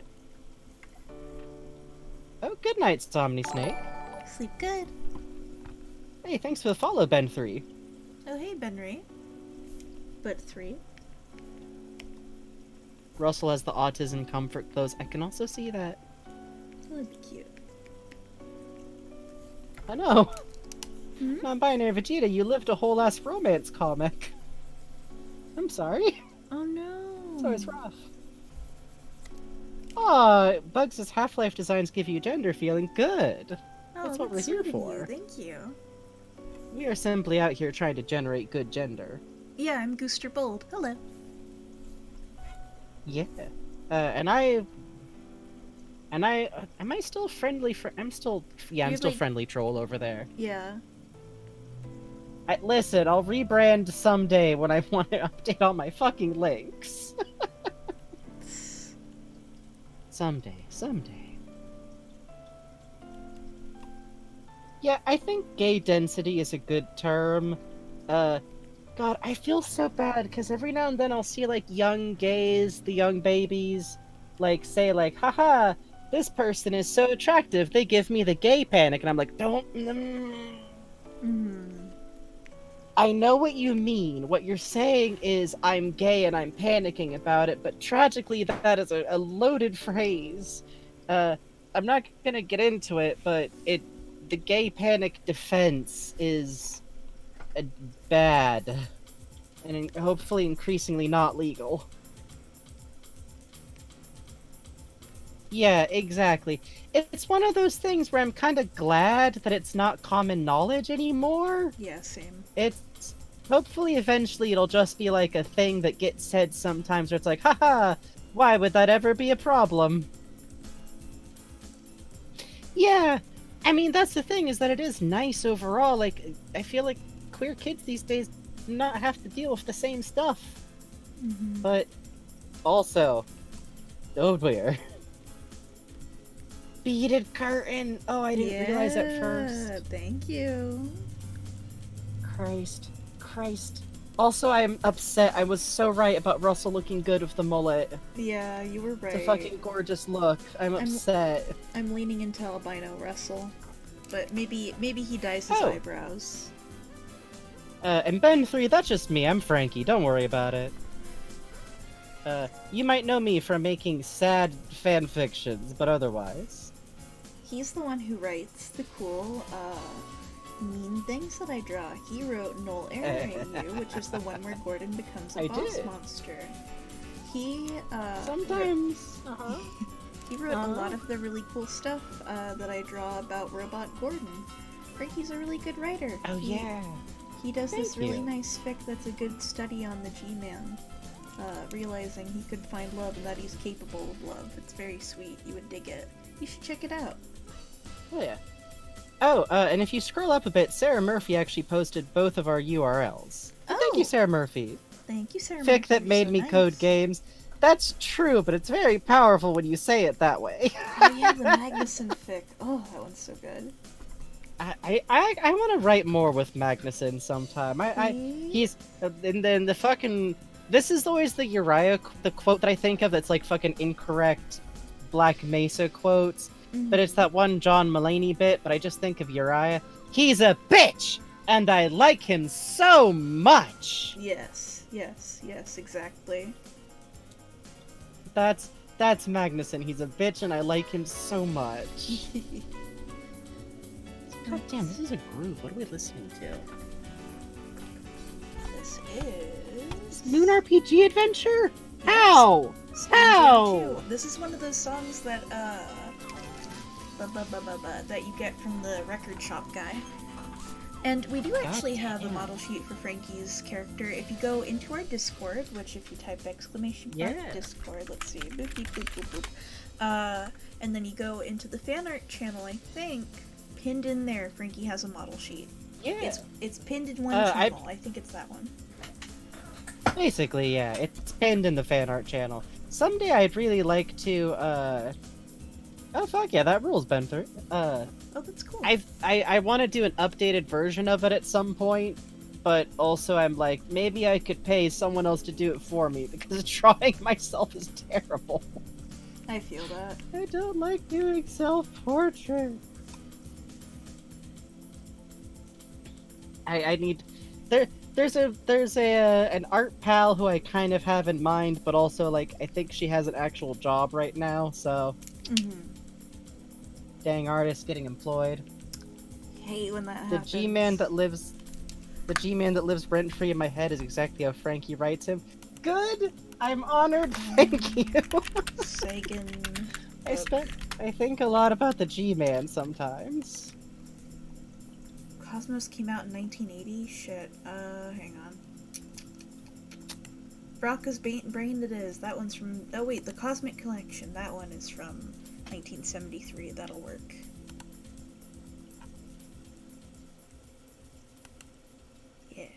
Yeah, not this one. G-Man to me is very fun because I feel like he does actually mean well. It's just that he's kind of a bitch and he's got resting ominous. Yeah.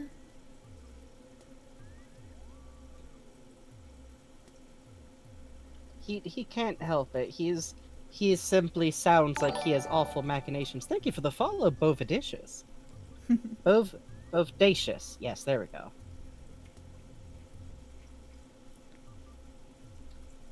I'm just gonna write Sagan in really big letters and people will understand what I mean, I think. That's true. G-Man equals Guy Manuel, aka the robot with the gold helm from Daft Punk fandom. I never realized that. Yeah, huh? Oops. That's what he looks like under Have there. they ever No, been no, in the this is a same room joke. together? I don't I mean, know. have they? I mean, then how do we? Okay, listen. But G-Man is from every place in time. Do we know he's not just a fan? Oh, that's true. That's true.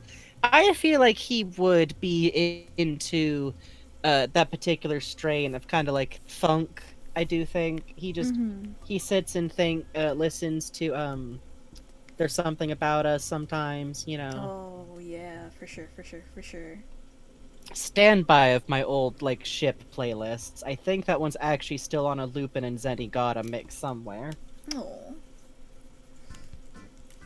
You may not be the right one, but there's something about fucking when you're in the mood to like sit and have intense feelings, it's still a jam.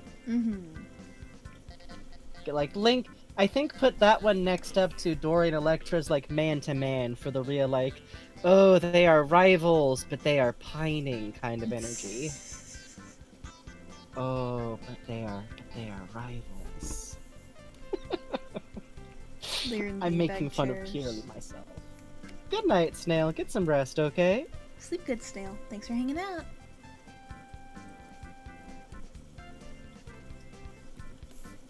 When the Daft Punk guy exploded, that was just the Sorry! When the Daft Punk guy did what? Daft Punk exploded? Yeah. Is that why the band ended? Yeah, it's very sad. That's fucked up. I didn't hear! Hold on. Actually, Onion said, hey, you know what? I'm gonna curse y'all with my friend mentioned about Mr. Kulata having Tommy in the 60s and G-Man having Beatles hair? Okay, let's see. No, you know that one look that some people had, like, in the 60s where they had, like, I don't know how to describe it, but, like, the weird short bangs, but then, like, long, loose ponytail kind of look? Oh, good night, Bizraz Pistachio. Thank you for hanging out, Bizarre Pistachio. G-Man Beatles hair versus Magnuson Spock hair fight. I think Magnuson wins.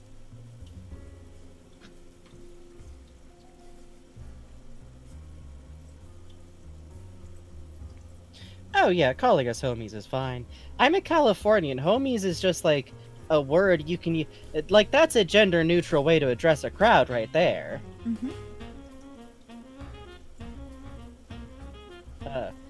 I actually replaced. Okay, I'm extremely Californian. I replaced the word dude in my vocabulary with yo. I say that instead. It's gender neutral. It's not that hard. But also, I like the way it sounds because it makes me sound like a. You know, when an anime character clearly had like some kind of sentence quirk, and they tried to translate it over into English, but it's really awkward. I like the way that I sound like that. Hi, ducks. Hey, ducks. Everything's normal, ducks. God! Sorry, I just focused in on what Bugs is drawing. Every now and then I do that. Is something the matter? No. Okay. We did kind of just arrive at Spock, is the weird thing.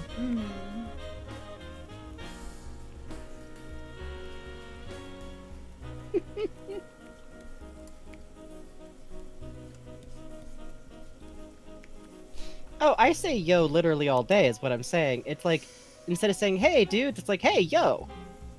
It's the filler word. It's comfortable. Also, this is kind of a look is the problem. Mm-hmm. Mm-hmm. Spock arrival. Ugh.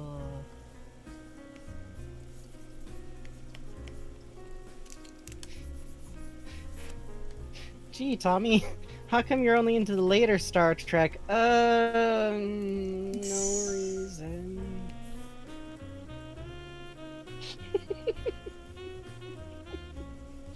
Have we ever seen G-Man and Spock at the same place at the same time? Well... Well... Well, have we? I like this is just happening to this really like sedate, nice jazz. Like this is one of my favorites from this Undertale jazz album. Just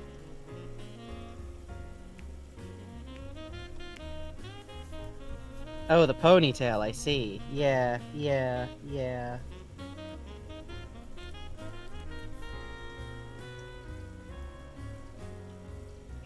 I think Guy Manuel, G-Man, and Spock in the same room is just a party.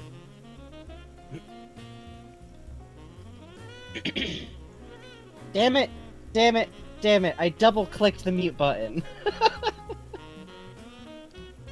No. That's okay.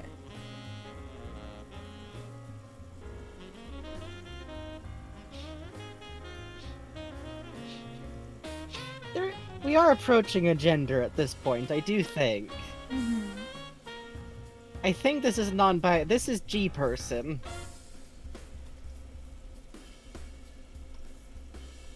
Good night, other child. Good night, other child. Thanks for hanging out. That or this is just back when G-Man would club. Oh, little column A, little column B.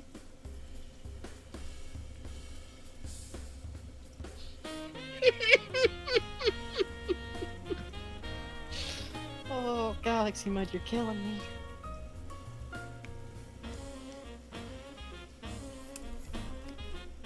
Oh god, we are rapidly approaching Sasha 9.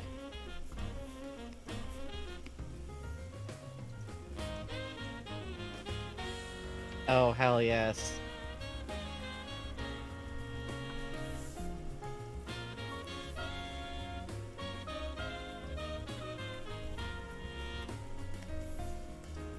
The back of this photo is signed like, I had a wonderful night. And then you just squint closer and you're like, David Bowie?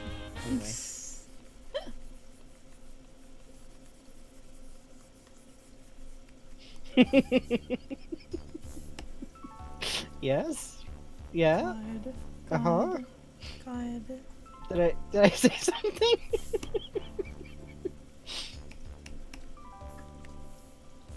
I don't understand. By the way, the googly dragon to the left is also kind of killing me.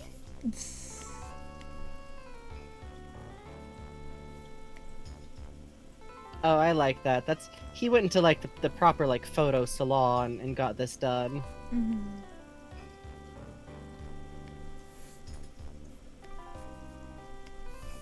Find this in the attic.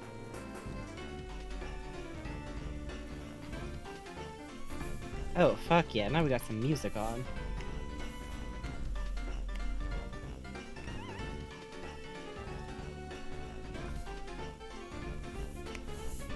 Pokemon Diamond music occasionally goes hard for no reason. Sure does. I really do love it. Hey, Kalish called Jericho, don't worry about it. Hi. We're just How you doing? exploring some G-Man looks You're fun. for fun.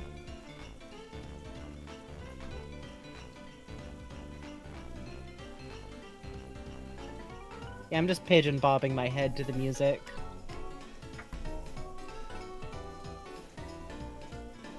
This track is Route 216 Midday. It's not even a city track, it's just a route song. God damn. Right?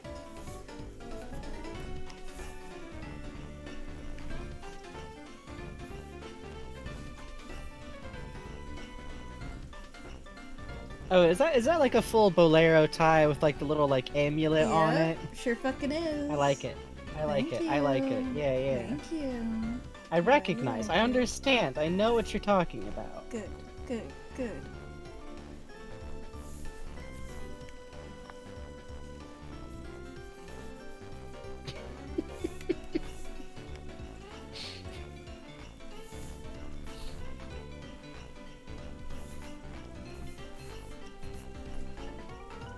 Oh, this is Canon G-Man. I should be Mhm. clear to y'all. This is normal Canon G-Man from Half-Life. Mm-hmm. Don't you recognize it? This is what he was doing.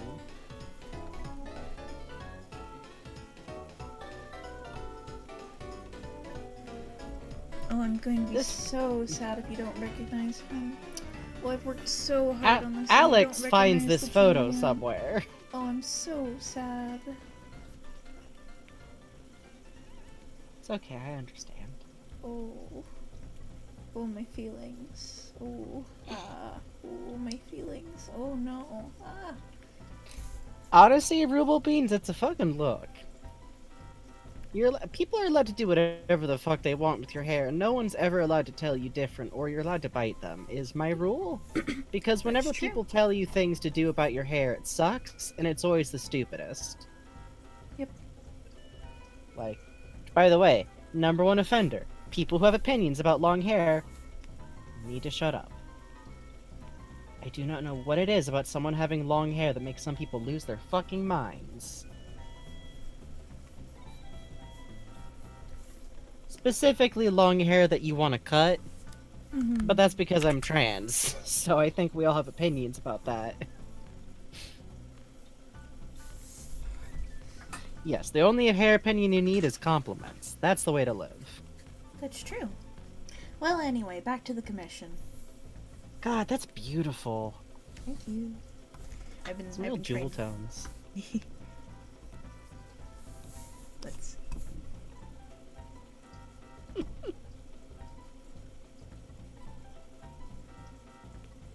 I'd like to dye my hair again sometime. I want to get the white streak in that I always dreamed of. Oh, you would look so good with a Frankenstein streak. Right?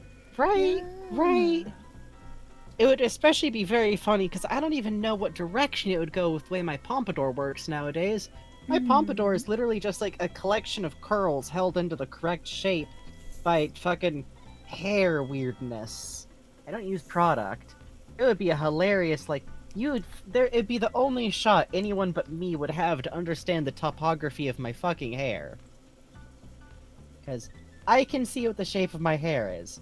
Mhm. I've learned that it's jet black enough that nobody else can see anything but the outline.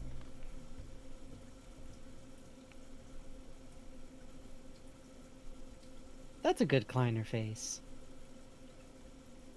Yeah, okay, non-binary Vegeta, I haven't run into the concept of people, like, thinking you can only have X or Y type of hair based on the face of your shape, like, recently in my life. That's some whack shit. Also, let's be real. That's mostly people thinking they have an opinion about how you look when you're fat. Like, you have a soft face or whatever, and people are like, oh, you got a No, no, no. Shh. Shh. I say this. Kleiner really did say ooh woo is the thing. Ooh. Gordon. Ooh. He Gordon? says. Ooh woo. Ooh. Thank you, Galaxy Mud. You're very kind. Yeah. He's cute. Bayonetta, huh? I was really betting this one on Lupin the Third. Yeah, this is end of level music for Bayonetta. Oh, it's pretty chill. This is when you go, oh, what a day, because you're not very good at Bayonetta. This is my experience. I like when they give you the funny trophy of the man falling over. I do too. It means I did good. It means I did so good. This is my trophy of game good. The guy. Puts that Klein. Go ahead. Oh, you go ahead. I was just repeating that someone said put that Kleiner face in the Lunchables heart locket. God, what an honor. Honestly. You were gonna say, though.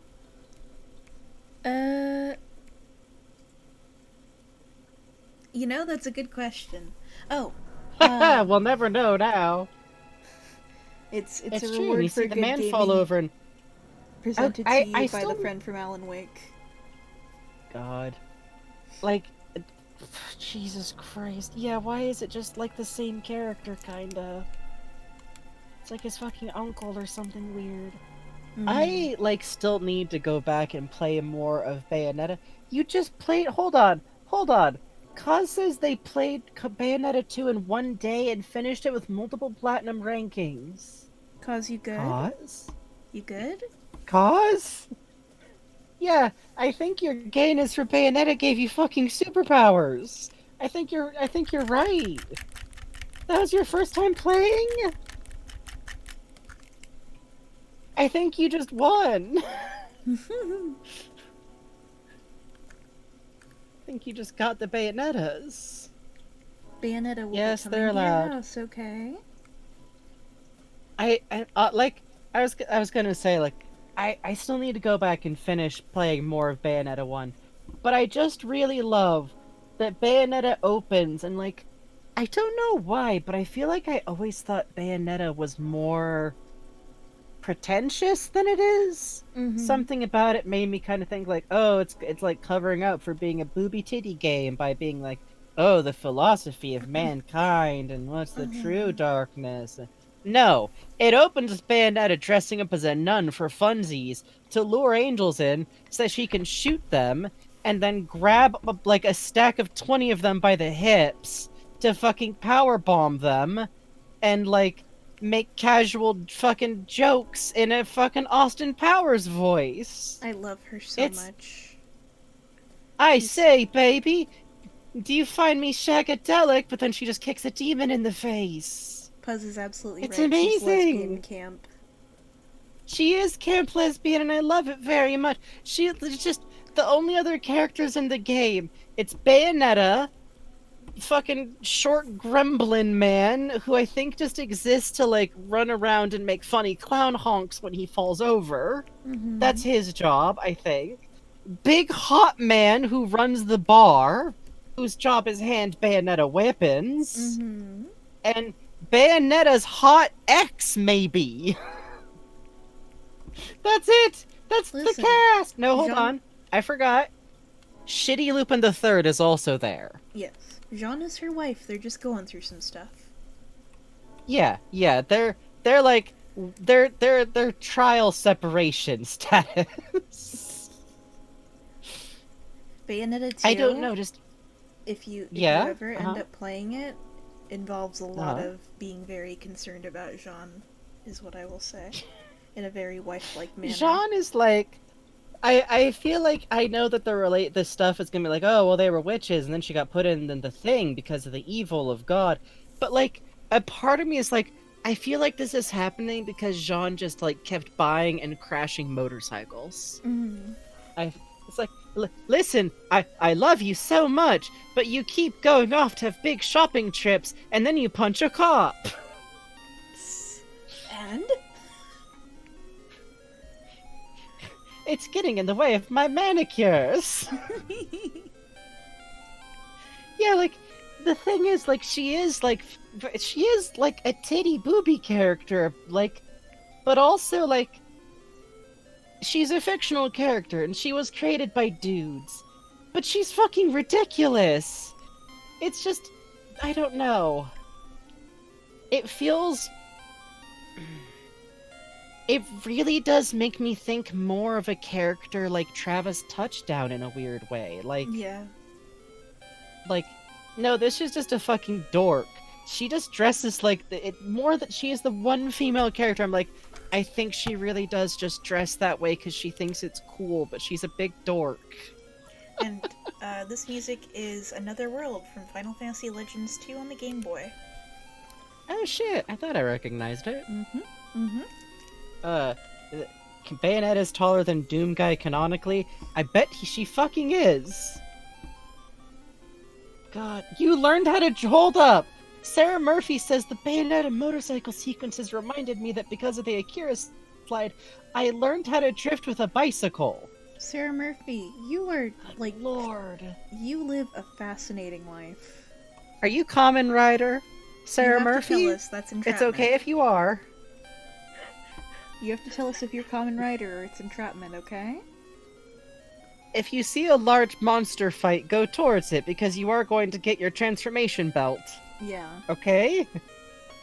A funny robot or alien is going to show up and go, I need someone batical enough to help me defeat Mega Cyborg! Gonna be it, man. Also, this is fucking adorable, by the way. I feel like They you are just thinking mentioned that about their bugs. husband. Bayonetta is 2.4 meters tall? God damn. Jesus. Also, I think you can... God damn. But also, Cause, how did you get all the way to translating to metric before just writing out the numbers? You can just go, like... Yeah, you can't say that, Like Cause. that? You certainly You can't. can just do that. You can't say that, but you can't just put the numbers down! You could say FT, you know. We would understand. There's a decided numerical notation. You used to have to ride to school in a really hilly and weird set. No, I don't think that's how tall Bayonetta is. I don't actually know what meters are. Hold on, let me look it up. How tall Bayonetta? No, I wouldn't, cause I'm an American! 8 feet! Hi. Hi, Bayonetta. Ma'am? Hi. Ma'am? Hi. Ma'am? Do you like schlubby Do you artists? guys- I'm just curious. No reason. Hi. I think she would. I think she would. I think she would. Okay, hold on. How big is that what's that vampire lady's name? Lady Dimitrescu. Not that I would know off the top of my head. Not that I would know too much Hey, about guess it. what autofilled in Google? 9'6"! Ho ho! Ho ho! Hi. Okay, okay. We know the power couple now. I am simply saying. I am simply saying. I am simply saying.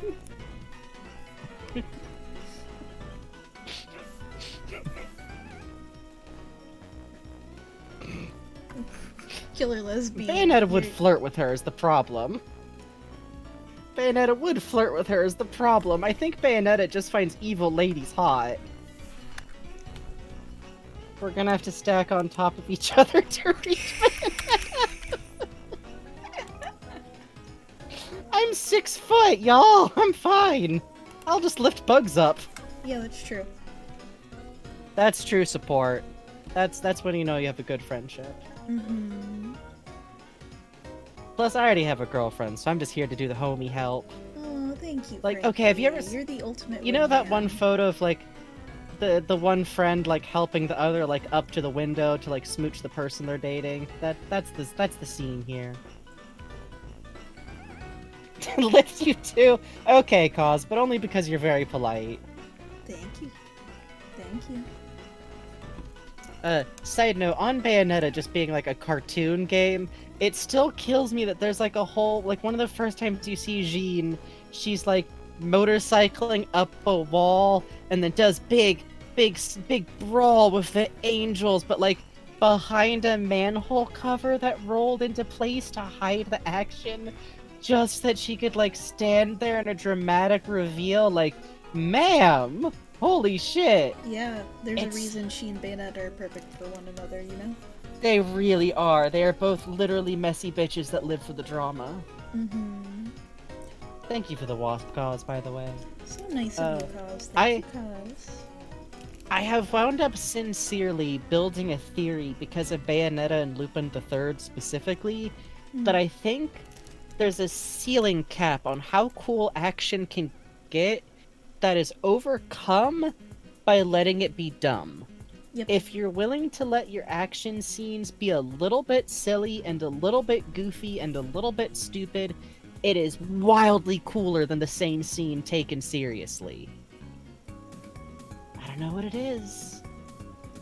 Yeah, Improbable, that's all of us playing Resident Evil. That's, like, me and Bugs have talked about trying out that demo for Resident Evil, and it really Because is like, she's at the fucking- end. She's there. yeah, just fucking We are simply giggling and scampering into the house like fucking gay puppies. No, don't find us. Oh, that would be so awful. That's also why Devil May Cry is also popular. From what I can tell, yeah. There's like just... There's something about like a big cool scene that's a little bit stupid. Preferably done by someone who's hot but stupid, which... I'm not saying Bayonetta is stupid, but... she's... She's camp. Is Bayonetta? Yeah, she's camp, and...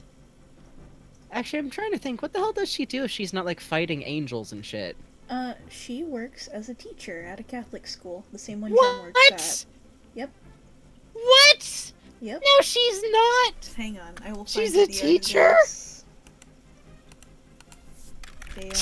Like of children? Teacher, Catholic school. How was your day at school, honey? Well... Okay, so... Oh wait, she's a priest. I'm sorry, Jean is the teacher. Oh, okay. Fuck off, she's a priest. Did she... She's sitting in a priest's office, like, going through a stupid, like, bikini magazine, okay? Yeah, Jesus Christ. Day job. Jeez, okay, so Jean is a teacher. Fine, sure, okay. Oh wait, here she is outside. Sorry, I forgot she's outside the window in this picture. What? See? She's a nun at Jean's high school.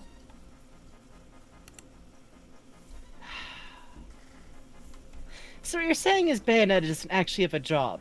Bayonetta has a flimsy disguise, and then she goes and reads fucking manga. Listen. I refuse. I believe that Bayonetta's a doofy jock. She's just fucking... Bayonetta is gonna go watch Lupin the fucking Third. Good night, Actually an Onion. Rest up for class, okay? Thank you for hanging out. Personally, every priest I know dresses like Bayonetta. Well... How many priests Good night, do you Benry. know? Good night. Sleep good. I wouldn't know. I was raised... I don't know if I've explained this to chat before, but I was raised, like, aggressively non-Christian. I was raised, like, so far away from church culture that I actually had, like, live culture shock the first time I was watching one of my friends play GeoGuessr, and I was like, wait, why does that church have a flag? Churches aren't countries! This is the level of, like, naivete we are talking about here. Oh, Frankie. So y'all could at this point I would accept almost anything about, like, fucking Christians. I don't understand. I don't know a lot. I'm very By the way, did you know that a lot of that stuff is really frightening to run into without being used to it? Oh, A lot of cannibalism. A lot of cannibalism, I'm simply saying. And here's the ritual part. We pretend to eat a dude. Hmm? Oh! Sorry to hear that, Galaxy Mud. That's tough. I actually probably know more about that scene than most other things. Yep. Same. I think Good night, Roman Catboy Catholic Cowboy. priests should be looking Bayonetta. Good night, Catboy Cowboy. Yeah, see, I'm from, like, northern rural California, like, really rural, so the area had a high enough density of, like, goofy hippies that I was kind of insulated from any, like, passing effects.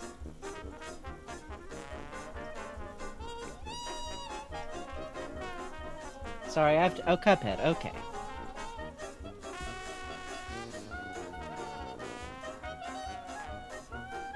But yeah, as a result, the problem is I'm really like, that can't be true, but I don't know enough about priests to debate it. I was raised in a Swedish church, I got in a blood feud with no less than 2 pastors. Good. Good. Basically, both my parents, they're very Gen X, and I think they both got, like, tormented enough with church shit and their suburban upbringings that it just was never a thing. Also, it turned my dad into that kind of dad that thinks it's really funny to... He's not a Satanist, but... but Mhm. thinks it's very funny to say Hail Satan and did so a lot when I was growing up. Oh. Might have gotten in trouble once for the thing with the envelopes. Oh, right. Yeah.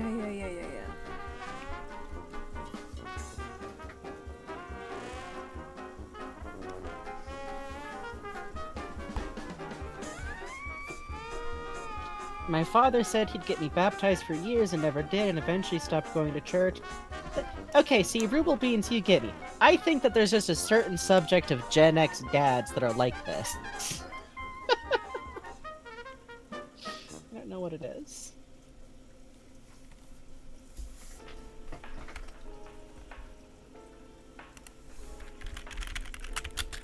Yes! Okay! Your dad likes Satan as a meme mostly. This is what I'm talking about. It's a thing! It's a specific generation. Oh, shit, you're right. It is Guzma's battle theme. God, the man himself. Alright, B, how much of chat would join Team Skull? It's almost all of you. I would, just based on the song alone, man. Honestly. I want to say I would, but I feel like in universe, well, I feel like I'd be that weird kid who just like hangs around them but isn't technically in the gang. They're so good to bug Pokemon, I would enjoy them. That's true. My agnostic Gen X dad is more into Cthulhu than Satan.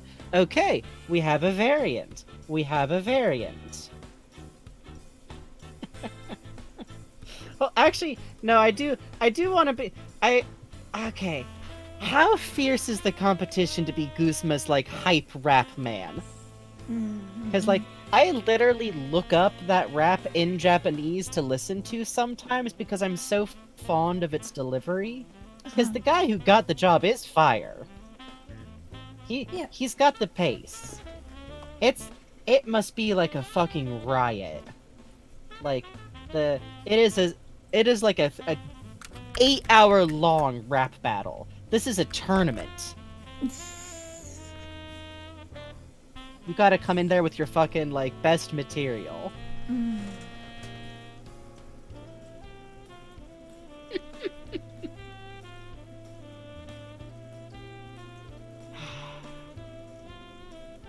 Side note, I remember I don't know why, but when I was playing the game, I think I misinterpreted something when I went in Guzma's, like, old house, like his parents' house. I got the impression that he'd been forced to learn piano. I don't really remember where I got this idea, but it became, like, vaguely canon in my head. Oh. I can't stand by it. I'm still gonna claim that I think it'd be funny, though. He can still do Claire de Lune, but he hates it.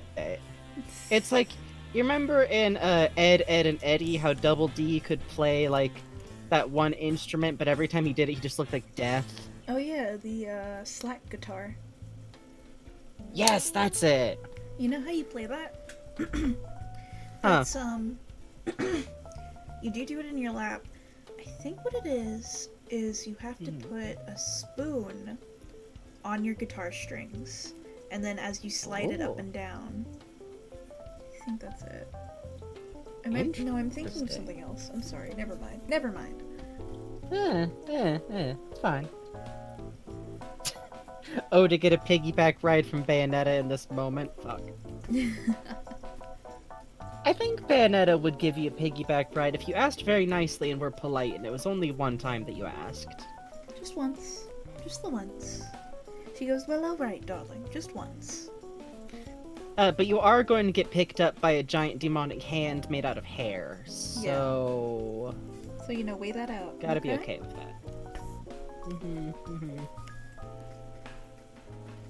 It's important to think about, because sometimes, honestly, the texture of hair might be a little bit tricky. Okay, it sounds like people are up for it. You also have to be one of her... Can you imagine... I am just enchanted by the idea now of these two, like, teaching kids. That would, like, ruin my perception of scale. I'd be waiting for my growth spurt to become 9 feet fucking tall. Oh god, yeah.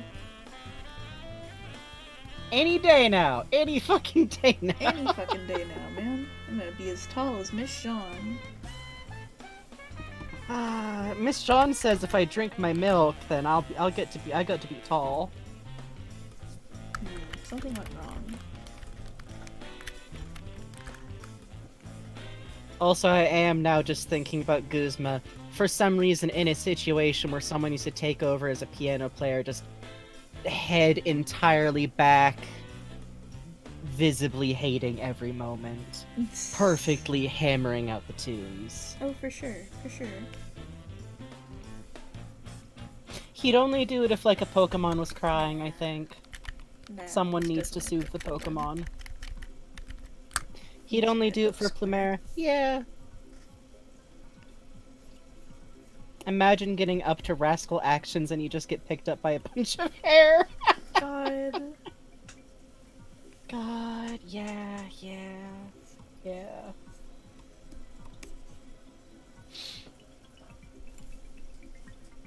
Oh, Deep Sea Metro Station 12. No wonder I was like, what? Huh? For some reason, I feel like I need to be very alert. Octo expansion music just does that to me.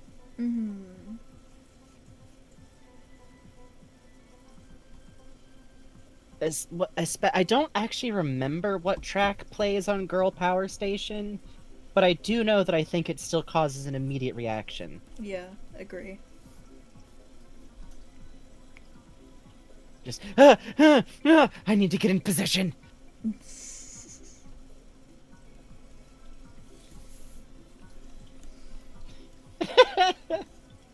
You should put on Octo expansion music for commissions. Just really get the old fucking blood pumping. Yeah, honestly. Sometimes, especially when I am writing, I kind of pick a song that is like the tone that I need for the thing I'm writing, and just kind of mainline that.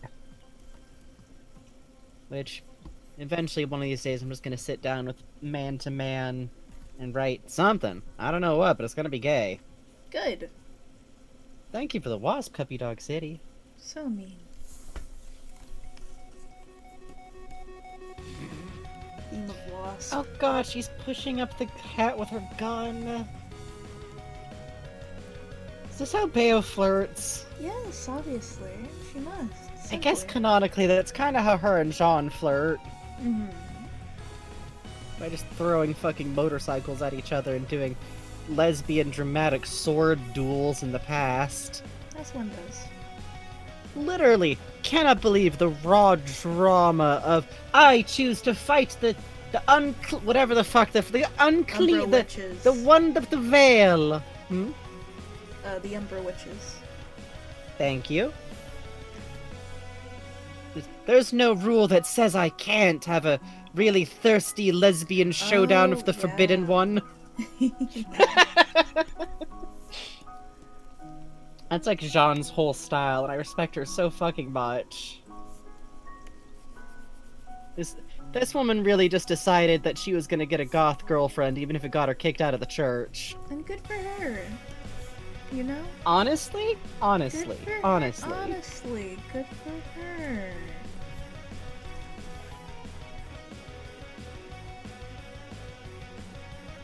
A writing playlist so you stop writing really tragic moments of your Werewolf gal to fucking Kirby music. Yeah, that's kind of the problem with like music and tone and writing is that like I will say the Undertale orchestra music is kind of a boon that way because you can kind of like skip around to whatever the tone you need is. Mhm. But also the problem is you risk getting like lost in the sauce of emotions.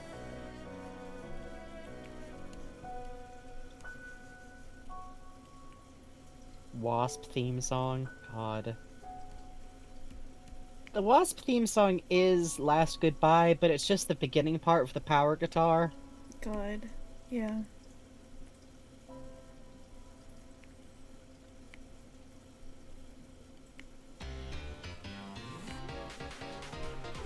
That's a Hey. transition.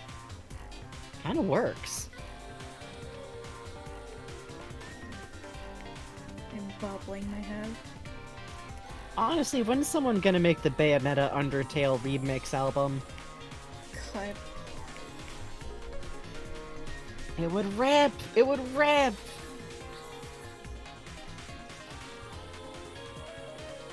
It'd be for the gays.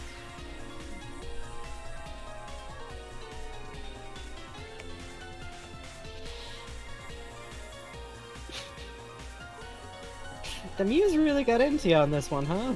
A little. I just think It's about understandable, though. women and We are simply thinking, what if large women? what if big. God, you know what I just realized has been stuck in my head since I was a kid? Huh. It's the bit in Princess Bride after the masked man's fight with the giant where he just says, "Sleep well, my friend. Dream of large women." Oh yeah. I think that is the cadence that's always in my head. No, yeah, all the gay children in the audience went to where now?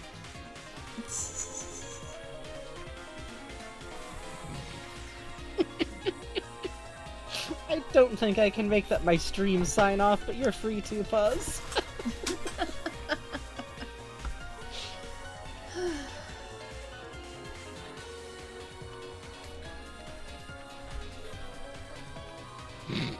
Hey, Antlerpunk.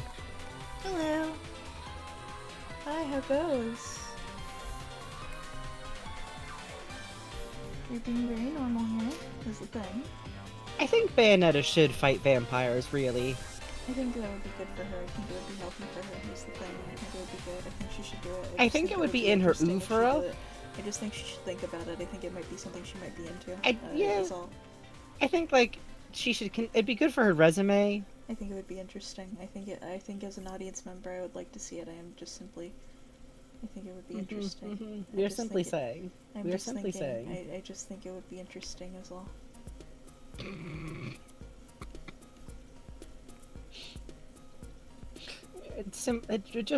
It'd be very, the character, I think would it be would be good. really good It'd for be the good. character's growth. I think it would be a great way for Capcom to show off the graphics of their game.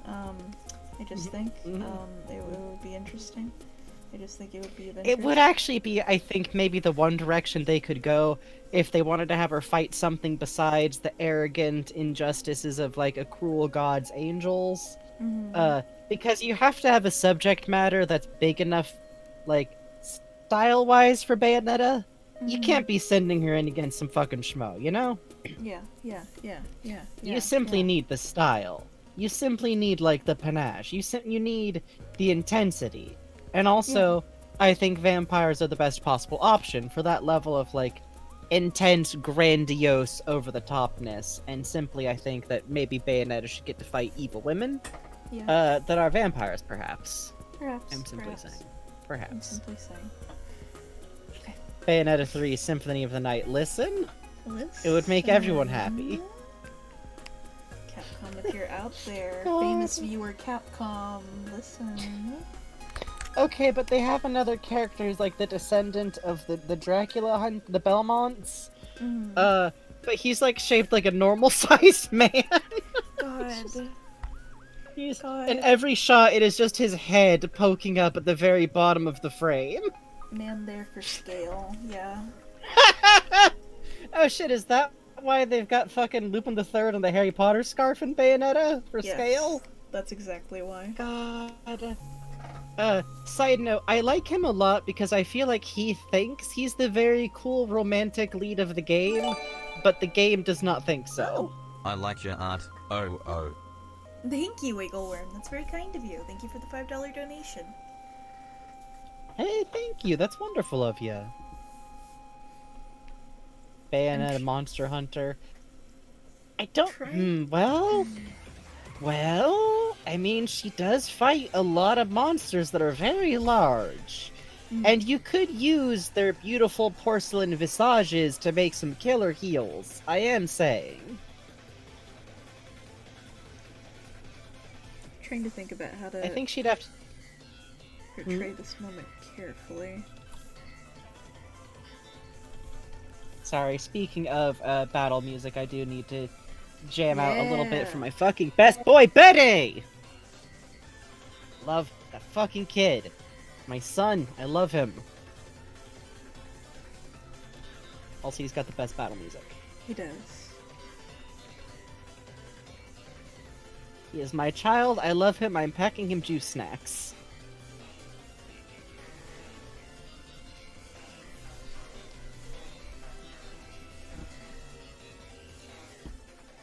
Yeah, the Go Ichinose songs in Pokemon are kind of great.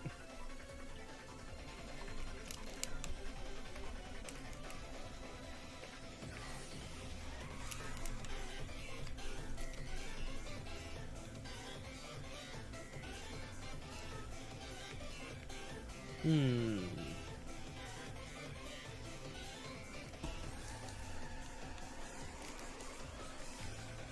Oh, you know what I was thinking about today? It's very funny to me that, like, it's not called attention to at all that Russ is very like the albino, but he's also one of the only fictional albino characters I've ever seen who, like, appears to be acknowledging, like, hey, you wind up with bad eyesight. Oh yeah. Because of how You're right. dim his room is and how far off his aim is of the gun when he throws it, Mm-hmm. which still cracks me up a bit. Yeah, who was it in chat that brought up the eyesight thing with the gun? That was a really good observation. I forget, but it was a really good note on it. Like, it's just something interesting about him. Hey, it was Sarah Murphy. That makes sense. Oh. Thank you, Sarah Murphy. You're so smart. Your brain's Yeah, I was so thinking- big. I was thinking about it a bit because, like, I was reading a Twitter thread on how, like, super shitty, like, some pretty, like, popular media-ass representation of people with albinism is. Mhm. And I was thinking, like, man, like, considering that, like, Art is one of my favorite, like, disabled characters, Alex does pretty good in some, like, very small, not, like, too... I don't know. It's, like, rep that isn't trying too hard.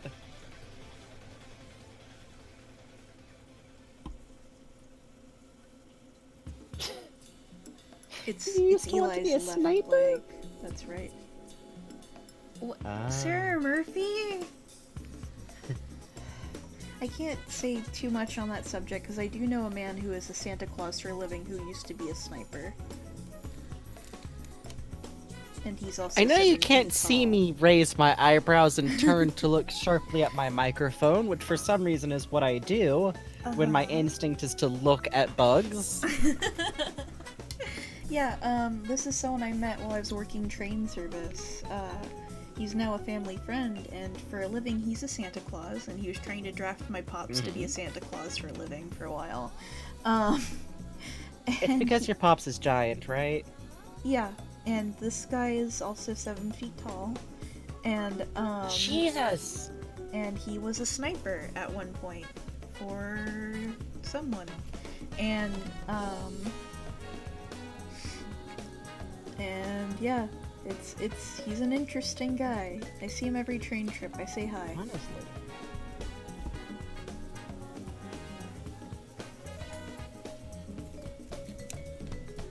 Okay, this time I thought it was Bayonetta, Sonic Adventure 2. Yep, this is Rouge's theme. Oh, that would do it. Speaking of fucking crossovers, Yeah. I feel like all that just ends up with like Bayonetta like, oh, darling, you're so precious. I'm just going to put you in my purse. And Rouge loses focus and goes, yes! Please? Rouge just like, Rouge and Bayonetta should be friends. They are friends, it's true.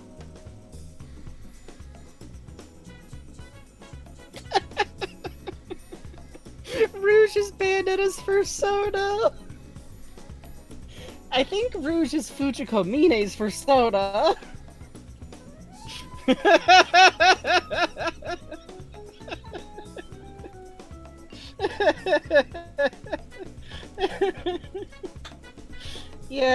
Yeah. In the background, the rest of Team Dark is just like, oh god. oh no, it happened again. Oh god. Well, Shadow's like, all right, I'm just gonna go back to our apartment. I don't think we're getting anywhere today. I'm eating the last of the pizza bagels. Yeah, didn't Rouge wasn't in one of the Yes, like Sonic because- animes like Rouge and that police? Because her name was Topaz What's her name? or something like that, so that's Fuck. why. Because she was a jewel too. Yeah, that's all. Yeah, that's all, Rouge. That's all, I'm sure.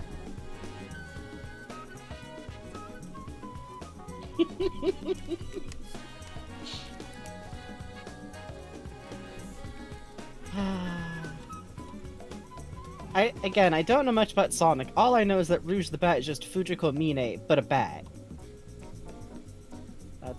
That's about it. Except also from what I understand, I feel like Team Dark is just Rouge accidentally found a robot and a 14-year-old who very badly needs supervision. Mm-hmm. I was like, well, shit.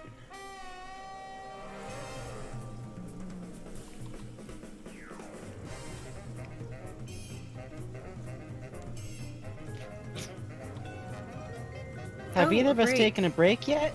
We sure fucking haven't. Thank you. No, we haven't. Let me do that. Bugs is probably gonna want to get this drawing to like a bit of a pause point, but then we'll take a break. Now let's take a break right here. Ow. Yeah, okay. Thank you. We'll be right back in just a second. Yeah. Well, actually, I'm See going you to in a stay right moment. here because I have snacks. But Well, you I'll be eat snacks. I'm gonna babysitting. stretch. And this Okay. is Sam and Max music. Okay, literally one of these days, I keep joking about this, I'm gonna have Bugs make a special playlist of Lupin the Third, Cuphead, Sonic, and Bayonetta music, and we're gonna play like a fucking quiz game where we all have to try and figure out which one's which. Okay, BRB. Okay. My abuela got me some stuff for Easter, so I'm gonna crack into it. It's Kinder Bueno Mini. Fucking good stuff. It's like this light wafer chocolate with hazelnut inside. I love it a lot.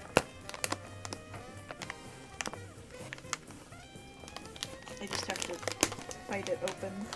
She also got me some chamomile and mint tea, which is very sweet of her. There we go.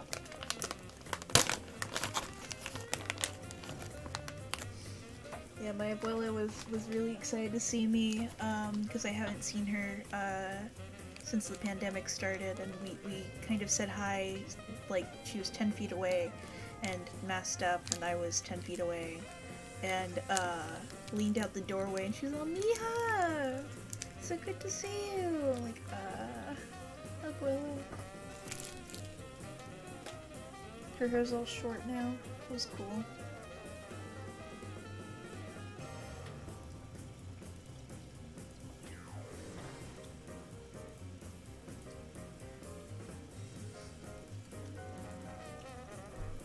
Cool albinism fact for Russell, says Sarah Murphy. The lack of pigment in the color pair of the eyes, irises, makes the irises somewhat translucent. This means the irises can't completely block light from entering the eye. Because of this, very light-colored eyes may appear red in some lighting. That's interesting. Too many rubber ducks? I have seen them in stores.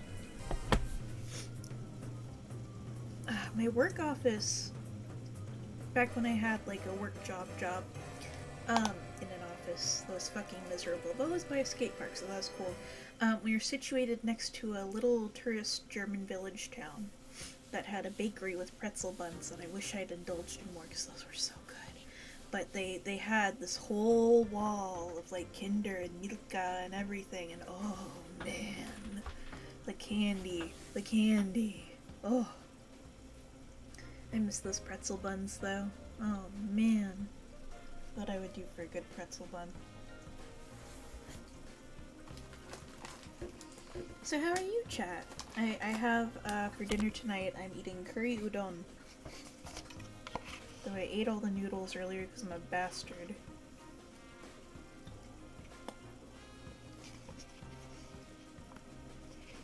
Oh, there's a piece of fish cake in here. Practically enjoyable.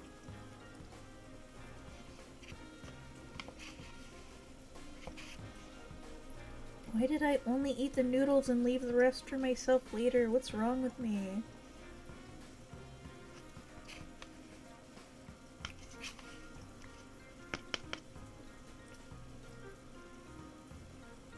Oh god, I'm sorry, ducks. Yeah, that makes sense.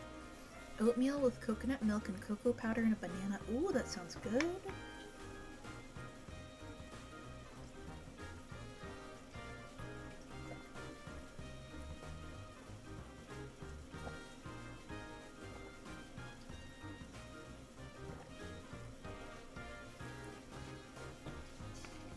Chicken strips are good. My pops made me a quesadilla for breakfast this morning. I was very lucky. Because it's getting hot over here, I've been brewing coffee in the evening, and then I pour them into my Moo Moo milk bottles, which I probably should have set up a bit to brew during the stream so it would have been cooled off by now, but whatever. And then I refrigerate it overnight. Yes, this is music from Murder by Numbers, I think. Let me double check. It is. Yep. Hi, Frankie. Hey. And then I chill it overnight. It's macadamia vanilla coffee. And then in the morning, I just pour that shit into a cup of milk and I drink it. And it's good and it's cold and I'm awake and I live.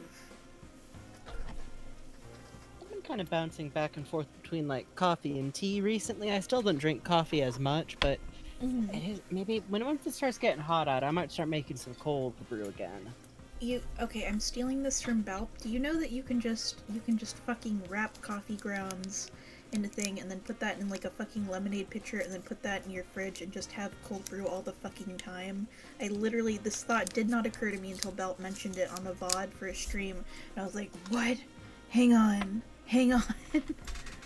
So. Well, I mean, all you gotta do to make cold brew is just put coffee grounds in water, so that makes sense. Yeah, it didn't occur to me. I'm a fucking idiot.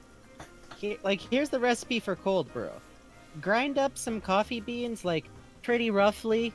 Put it in, like, a big ol' water jug, or, like, something similar, lemonade pitcher, in coffee, and, like, just every time you walk by it, shake it for, like, 8 hours minimum, and then strain it, and then you got coffee. Like, the ratio is kind of high for cold brew, because usually, like, you're going for a little bit of concentrate, but it's a good time. That's good to know. Yeah. Or you can just, if you have instant coffee or instant decaf coffee, which I'm actually a bit of a fan of Sanka for that, you can just add that to a tiny little bit of hot water and sugar and make coffee syrup for basically fucking nothing and squirt that in some damn milk. Oh, that's smart. It's a good fucking time. That's like, I've seen it referred to as auntie style, and I'm a big fucking uncle, so literally, I have a niece and nephew. By the way, I got Easter photos and they're very good. Oh. Sorry, go ahead. I used Except my nephew doesn't understand candy. He doesn't? Wait, what do you mean? He doesn't understand candy. He doesn't like it. He just messes with it with his hands, and then he gets upset that his hands are gross. Oh He just like methodically tore apart like some peeps, and then got really upset about it. No. It's very cute, but also kind of tragic. Like, you don't even know. Sorry, go ahead though. I'm eating a Bueno bar, hang on. Take your time. No, Cosmic Eternity, I not only know why you associate Sanka with Homestar Runner, but I also know you're referring to that time that they put Sanka in Strong Side's juice. Because my fucking memory for Homestar Runner is terrifying. Ooh, Dracula Red Velvet Frozen Coffee Drink. Ooh. damn. I hate red velvet, but that sounds good. You do? I can kind of see why. A It's- lot of the things that claim to be red velvet flavor are terrible. Yeah, it's a little too chemically for me, and also once I was trapped in a 12-hour car ride from Connecticut to New York with a woman who had just found out that her husband was cheating on her, and the whole time while she was sobbing and telling us about the story, she was eating red velvet cupcakes. So, No arguing with that one. Yeah. I kind of know what you mean. The problem is that so many red velvet cakes like really pile in the dye. Yeah.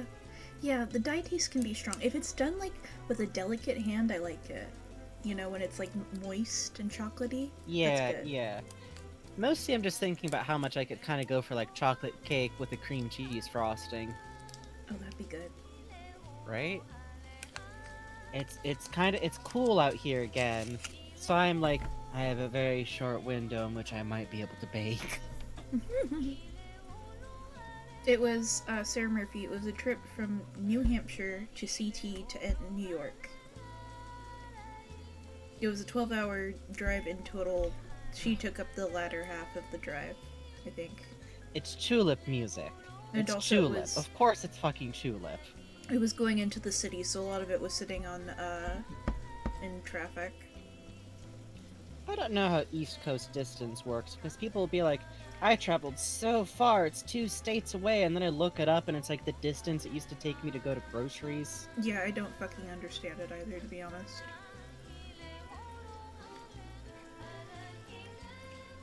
Like, my friend's brother took us out. We're in New York. We were in the woodsy part of New York. And he was like, hey, we're gonna go to Pancakes. It's midnight. We're gonna go to New Jersey to get pancakes. And I'm like, okay. Because I hadn't learned to say no, or this seems like a situation where I'll get murdered yet. It turns out 1 state away in that area to New Jersey was like 20 minutes. What the fuck? That can't be right. It It's did help fucked me up. understand the East Coast, though. Because the East Coast is just what would happen if every individual county in California was a distinct state. Yeah, I Because- think so. Right? Because, like, it, like, just... like, if Humboldt County and Mendocino, where I grew up, were independent states, like, the rivalry would be intense. As it was, Mendocino High School kept...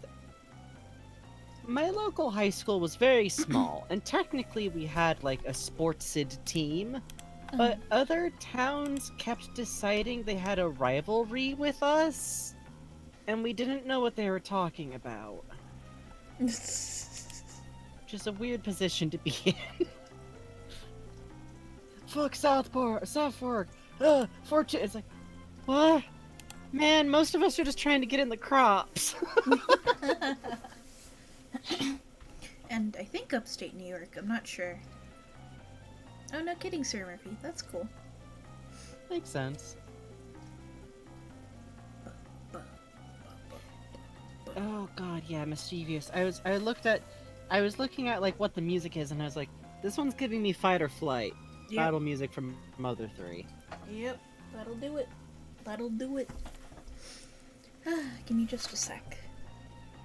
No problem, we're taking our break. Yeah, I moved around a lot in California. I think, Mm-hmm. let's see. Moved to the mainland, moved back Oh to no, Hawaii. cause I think the secret of drawing bayonet is you just have to embrace the proportions looking royally fucked. Oof. Oh, ducks. Oh no. Oh, yeah.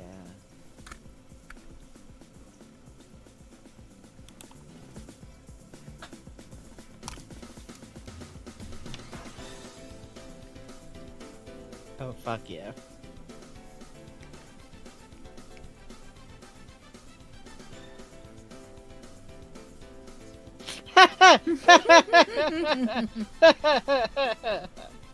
Oh, that's good.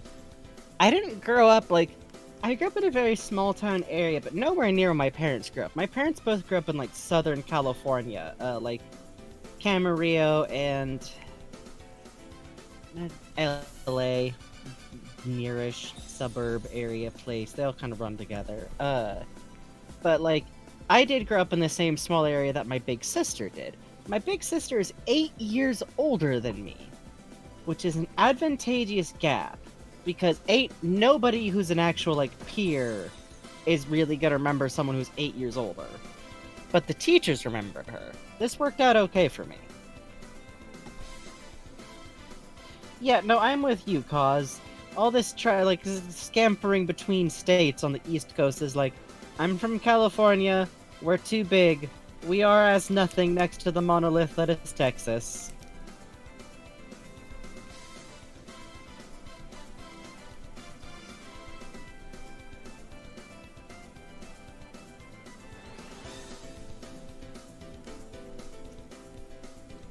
I'm trying to think of what posture one would be in with their bottom leg bitten off freshly. Not a good one. Not a good posture. I mean, unconscious? That's true. It's probably where I'd start.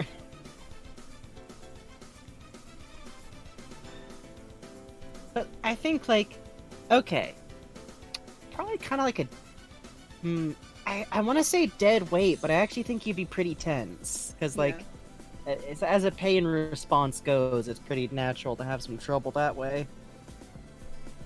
Let's see. Yeah, you know what? Kleiner would probably have him, he'd be supporting him, but he'd also be, holding his hand. For Yeah, those I of you who think don't know so. what I am drawing, it's, I Oh, guess it's in lore for Half-Life that the reason Eli is missing his leg is he was helping Kleiner escape a bull squid. Yeah, canonically it was during when they were first moving to the City 17 area, and it is fairly explicit that Eli, lost his leg, possibly saving Kleiner's life, or at the very least, while traveling with him. Which is part of why, the fucking you can't tell me there's not he just platonically fucking lose a limb to save a man, you know? I know, right? It's never really talked about in game. It's I do love Eli, and I really do love the fact that he has a prosthetic and everything, and that it's not really commented on. But every now and then I'm like, that is such a funny way to be like, oh, shit's really changed. Yeah, man, he's also got a whole adult daughter. It's like, oh, after the time skip, a character's got an eye patch. A little bit.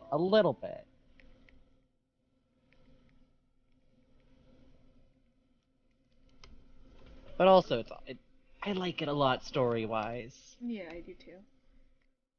Eli is very interesting in Half-Life because I feel like he's the main character we meet who not only has tangibly lost the most, but still has the most left to lose. Which I'm not. I have my quibbles with Half-Life 2's writing, but I do think it introduces a kind of leverage on what his thinking is that is used well, especially in episode 1 and 2 stuff. Yeah. I feel like Eli's priority in many ways is Alex first, and I think sometimes it's very much a case of saving the world so that his kid can live in it in a very real way, which else obviously there's a lot of shitty parents out there, but for a lot of good parents, I feel like that's just turning the metaphor into the real with him. Hold on, why are you invading Quebec? Please don't invade Quebec, okay? Thank you. Please don't. I don't think invading Quebec is a good idea. Please? Okay, thank you. No rampaging.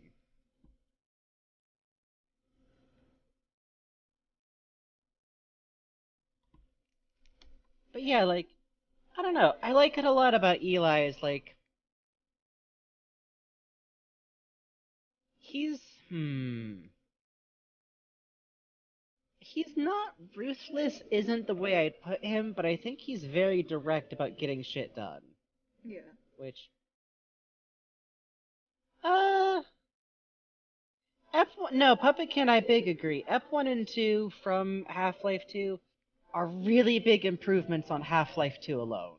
Which is kind of why it's weird that it's very hard to refer to them. I really feel like Half-Life episodes 2 and episodes 1 and 2 should be Half-Life 3. They should have just released them as Half-Life 3. But aside from that, the writing is really nice. They give you a lot more like direction. It feels like it feels like it got like polished to a nice degree. It still has some of the same very goofy pacing problems, but it works out. Yeah. I really love Cecil the See, Vortigant that you spend time in the mines with. yes, that whole bit's great. It sucks that they don't let you control the antlions again. I think that would have been fun, but it's a good Yeah. sequence. Yeah. Magnuson, I do see a little bit as like, yeah, also not ruthless, just very determined, but like, Magnuson doesn't have kids, but like the portrait of Magnuson I wound up kind of developing to myself is that he is working extremely hard because he firmly believes that he and everyone else who in Black Mesa signed off on that experiment have blood on their hands, and he's determined to make right for everyone who couldn't survive to make right. Which is grim.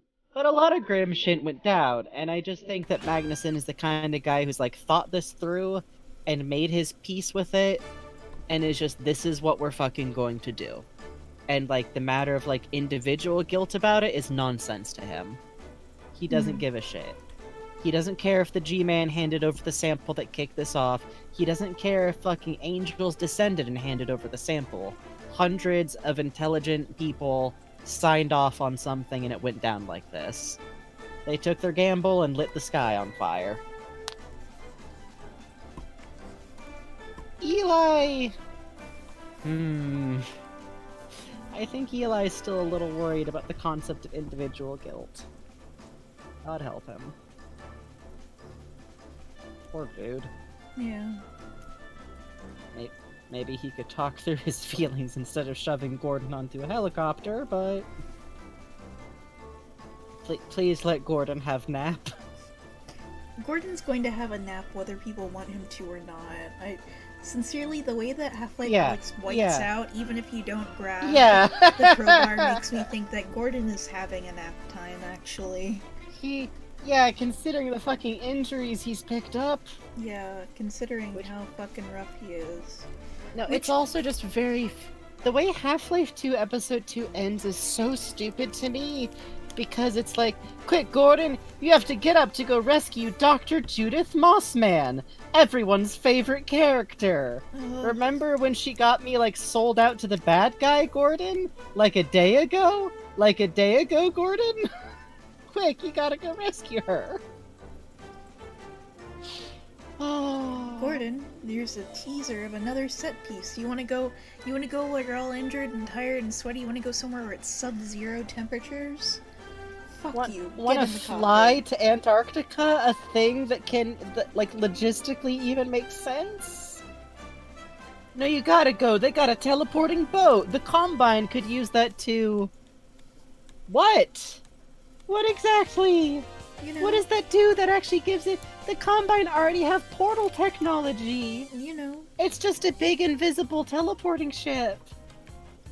What time is it for you for curiosity? It is midnight. I'm gonna be up for another 4 to 6 hours. Don't worry about it. Yep, I'm usually up till about 7 a.m. these days.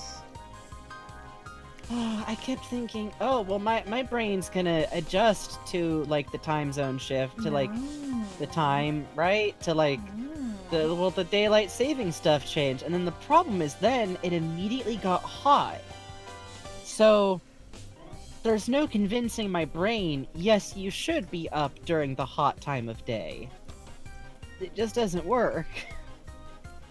So... We'll see. We'll see. It's fine. Oh, Combine! May I go see the sail ships? Which I've been in good humor. God. Which just, not to harp too much, I think I've ranted about Half-Life 2's writing weirdness. Sometimes I worry too much. But it does also crack me up with the video footage you get back from Judith Mossman. Really does like oh no, oh no, I got attacked in the middle of sending you the video, but somehow it got sent? Like, ma'am? The fucking, like, Star Trek bridge throw she does, Yeah. it's very good. Yeah, she like stumbles to the side as like the camera wobbles. Like, it's a trap. Even in the moment where it's supposed to be like this cool teaser for the next game, and it's a big cool adventure with this lady who, don't worry about the.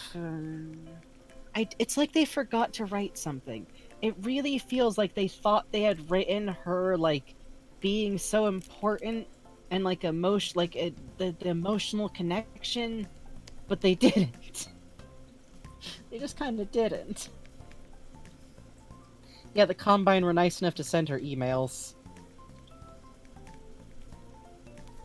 Half-Life's a weird game. Better game. Gordon have nap. Just a little. Gordon has nap, and gets to some. Well, there's this really lovely art that like I retweeted from Bugs the other day. That was like new ship dynamic.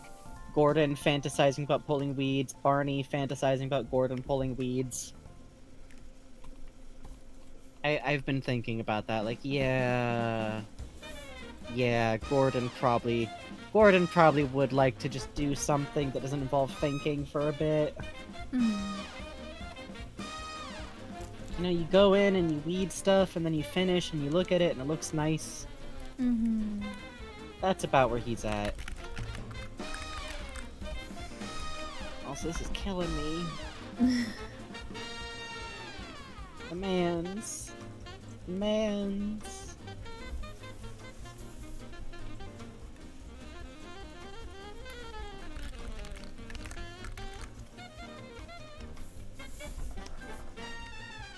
Jeez. I wonder where the hell Alex was when this stuff happened with his leg and everything. Yeah, like, Yeah, this is Cuphead. I was looking Like, at this there and I has was a to- little worried that hand posing kind of looked like he was going into labor, so I'm definitely going to have them say a line to the effect of like, "Where's Alex? Make sure Alex is okay." But Yeah, oh god, yeah. killer lesbian, that's dangerous.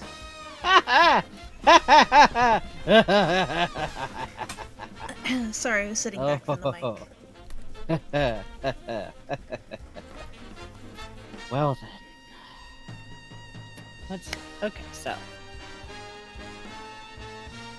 This is a hell of a music stinger. That'll do. Okay, I have to like organize my thoughts a little bit. I think the introduction as is still pretty solid, but I really feel like one of the things that I would want to change about the game kind of in general is the pacing that like slams you through every new set piece. To me, it's very weird that the period of time that the player is given to like acclimate and throw items around in is this like post-apocalyptic subway station. Like, thanks. I get to play with Cam. Good. And then get beaten. Admit it, like, it does give you a feel for, like, the environment and everything. So there's a lot going for it. I probably wouldn't actually have someone sitting around going, "They put drugs in the water! Drugs! Because of the dystopia you see!" That part's always a little cute. It's fucked up. If the Joker saw this world, he'd be like, "Ah, what a normal world. That's how fucked up it is." God. I think pacing it a little bit so that you have more time That's at weird. Kleiner's lab where you're not necessarily being like pressured. Maybe even some indication of like, "Oh, hey, sit down over here, lay down a moment." I think from there, like, the basic skeleton of what you do in Half-Life 2 is... It's a little bit odd because you kind of just get, like, ping-ponged around in Okay. Genuine question. There's this whole thing... Oh, wait, I remember. They're like, "Oh, thank God you got here. Today's the day we're testing the teleporter." That... Why do they just shove Gordon into the teleporter that's like, this is the first time they've ever gotten it working? I think There's it's this whole, like, ping... The excuse in story, I think, is like, oh, we need him at Black Mesa East. Right, but then, like, what do they actually do when he gets there? They get raided. I get that, and then it's like, we have to go rescue... Well, no, it's you have to escape, Mm-hmm. and then you have to escape out Ravenholm because that's the only escape route. Mm-hmm. And then you find out Eli was captured? Yes. And then you have to go to the sad prison of bad things happen. Wow, the entirety of the plot for Half-Life 2 is weirdly, like, reactive, isn't it? Yeah, Gordon... It's just, okay, like... Gordon has no fucking agency in his own story in Half-Life 2. He has no agency! Which, like, I get in some ways is because, like, he's the mute protagonist, which I like as a this character is mute and uses sign language concept, but that's not why they did it. They did it because they wanted him to be like Link from the Legends of Zeldas, and they thought everyone would get pissed if they gave the character a voice. Mm-hmm. So, like, I think one of the first things, like, here's the thing. I kept getting confused and going like, oh, well, the plot of Half-Life 2 is good because the plot is going to the Citadel and shutting it down. That's not the plot of Half-Life 2! I wish it was. That's what would make sense, but it's not. You have to rescue Eli, and you rescue him from prison, but then Dr. Mossman captures him, which for some reason everyone's just super cool with later on. Mm-hmm. And you have to go to the Citadel because that's where Eli is? Yes. So, It's a very weird chain of events. Mossman is in the jail and she betrays you and steals Eli. Because we love when our black characters are treated as props and objects in Half-Life. Especially by a white woman who's just weirdly possessive of him for no reason. That's great and cool and rad and good. Especially the bit where she's super shitty to Alex. Yeah. Love that. And then you go to the tower, and of course Alex has to get kidnapped between now and then. That's right. Alex gets kidnapped by this. Like, what is if Eli being kidnapped alone wasn't bad enough? Like, oh, now we care. Titties. Like, not to be crass, just like, really? Okay. So, for my rewrite of Half-Life 2, specifically, I'm gonna just say that, like, for now I'm covering Half-Life 2, the distinct game, without getting into episodes like 1 and 2, because those games, they also don't have a lot of agency on Gordon's part, but I feel like at least the pathway of events makes more sense, because it's not like, wake the fuck up, Gordon! We have to send you a place just that you can no longer be at that place, and then you have to go to another place, but then you have to go to another place. And none of those points are like, you're going here to help the rebels with something. You're going here, like, you need to go talk to Eli to... What? What was that? Like, there's no I refuse to believe there's actually a reason ever written in the script that's why Gordon was going to Black Mesa East. I think it was just like, it's important you get there. And I'll get to that one, Sarah Murphy. I haven't info dumped the correct info yet. But thank you. I do see. I'm letting you know. So I think, okay. So, how about Gordon gets dumped out in the station still? He gets picked up by Barney still, and I'm going to say, fuck what the developers said. I don't actually understand why Barney can't just continue to go with you. And why you don't have, like, oh, he has pretended to take you captive. And so he is, like, walking with, like, you're in fake, like, handcuffs. You're in fucking laser handcuffs. And Barney is... Because here's the thing, I remember from us playing that, we had no fucking idea where to go after Barney shoved us out the door. It was very unclear. You have to go up a random fucking, like, into a building... and then, like, out a fucking fire escape or something. It's deeply unclear. So, let's change that to have a NPC that goes with you and is kind of showing you how more of the world works. Like, this is where you might need to go. This is passcodes, and he like ducks you into a building and like takes you on a route to Kleiners that gets people off your trail. And then you get to I think it'd be cool if you met Alex at Kleiners. I'm gonna make that nudge, even though it's a very subtle shift, because I just think that would be cool if she was in there already helping him. Because why the fuck is the dude who's making working teleporters working on his own? Yeah, no, it's way more. It's having him walk Gordon out is less suspicious than just blipping him away.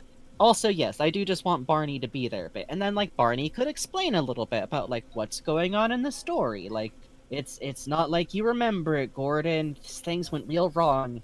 Dr. Breen, our old supervisor, well, he's still in charge. Like, which by the way, the fact that Dr. Breen was the supervisor on the original project is something that's so vague, it's partially conjecture on my part. That's fucked. That's not like good environmental storytelling.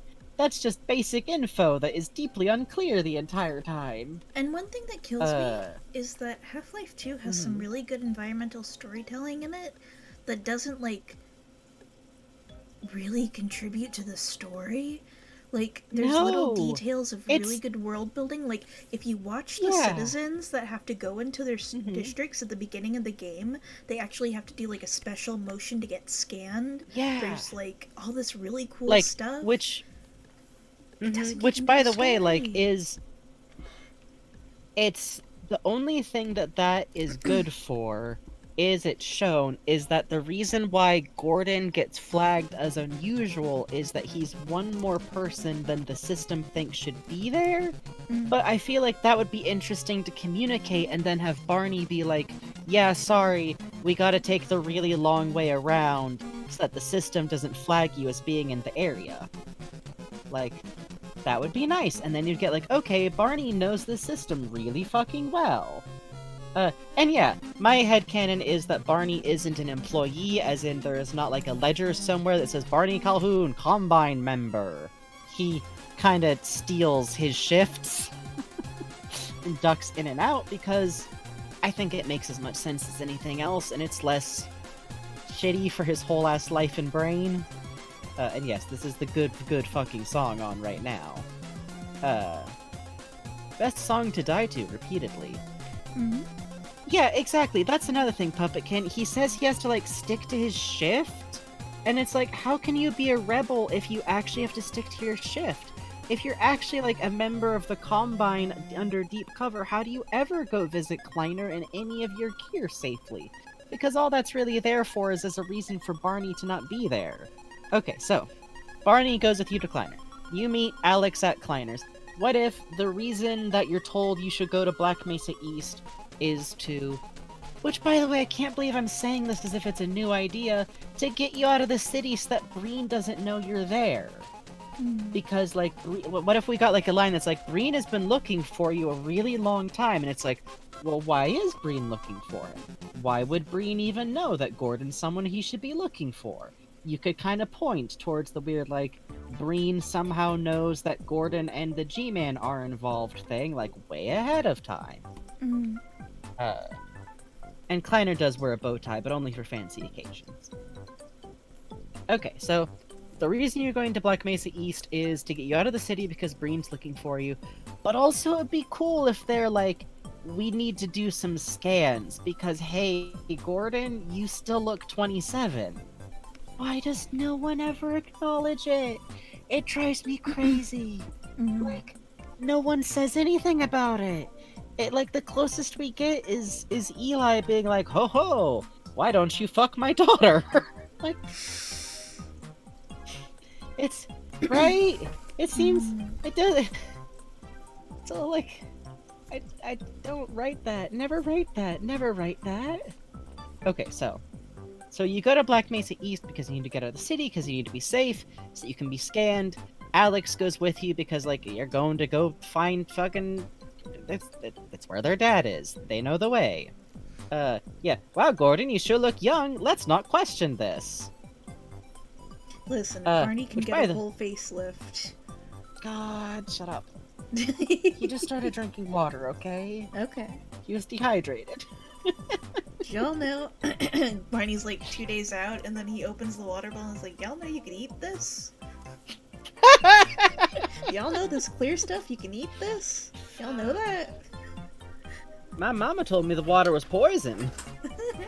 I'm not allowed to drink anything over the devil's temperature, frozen.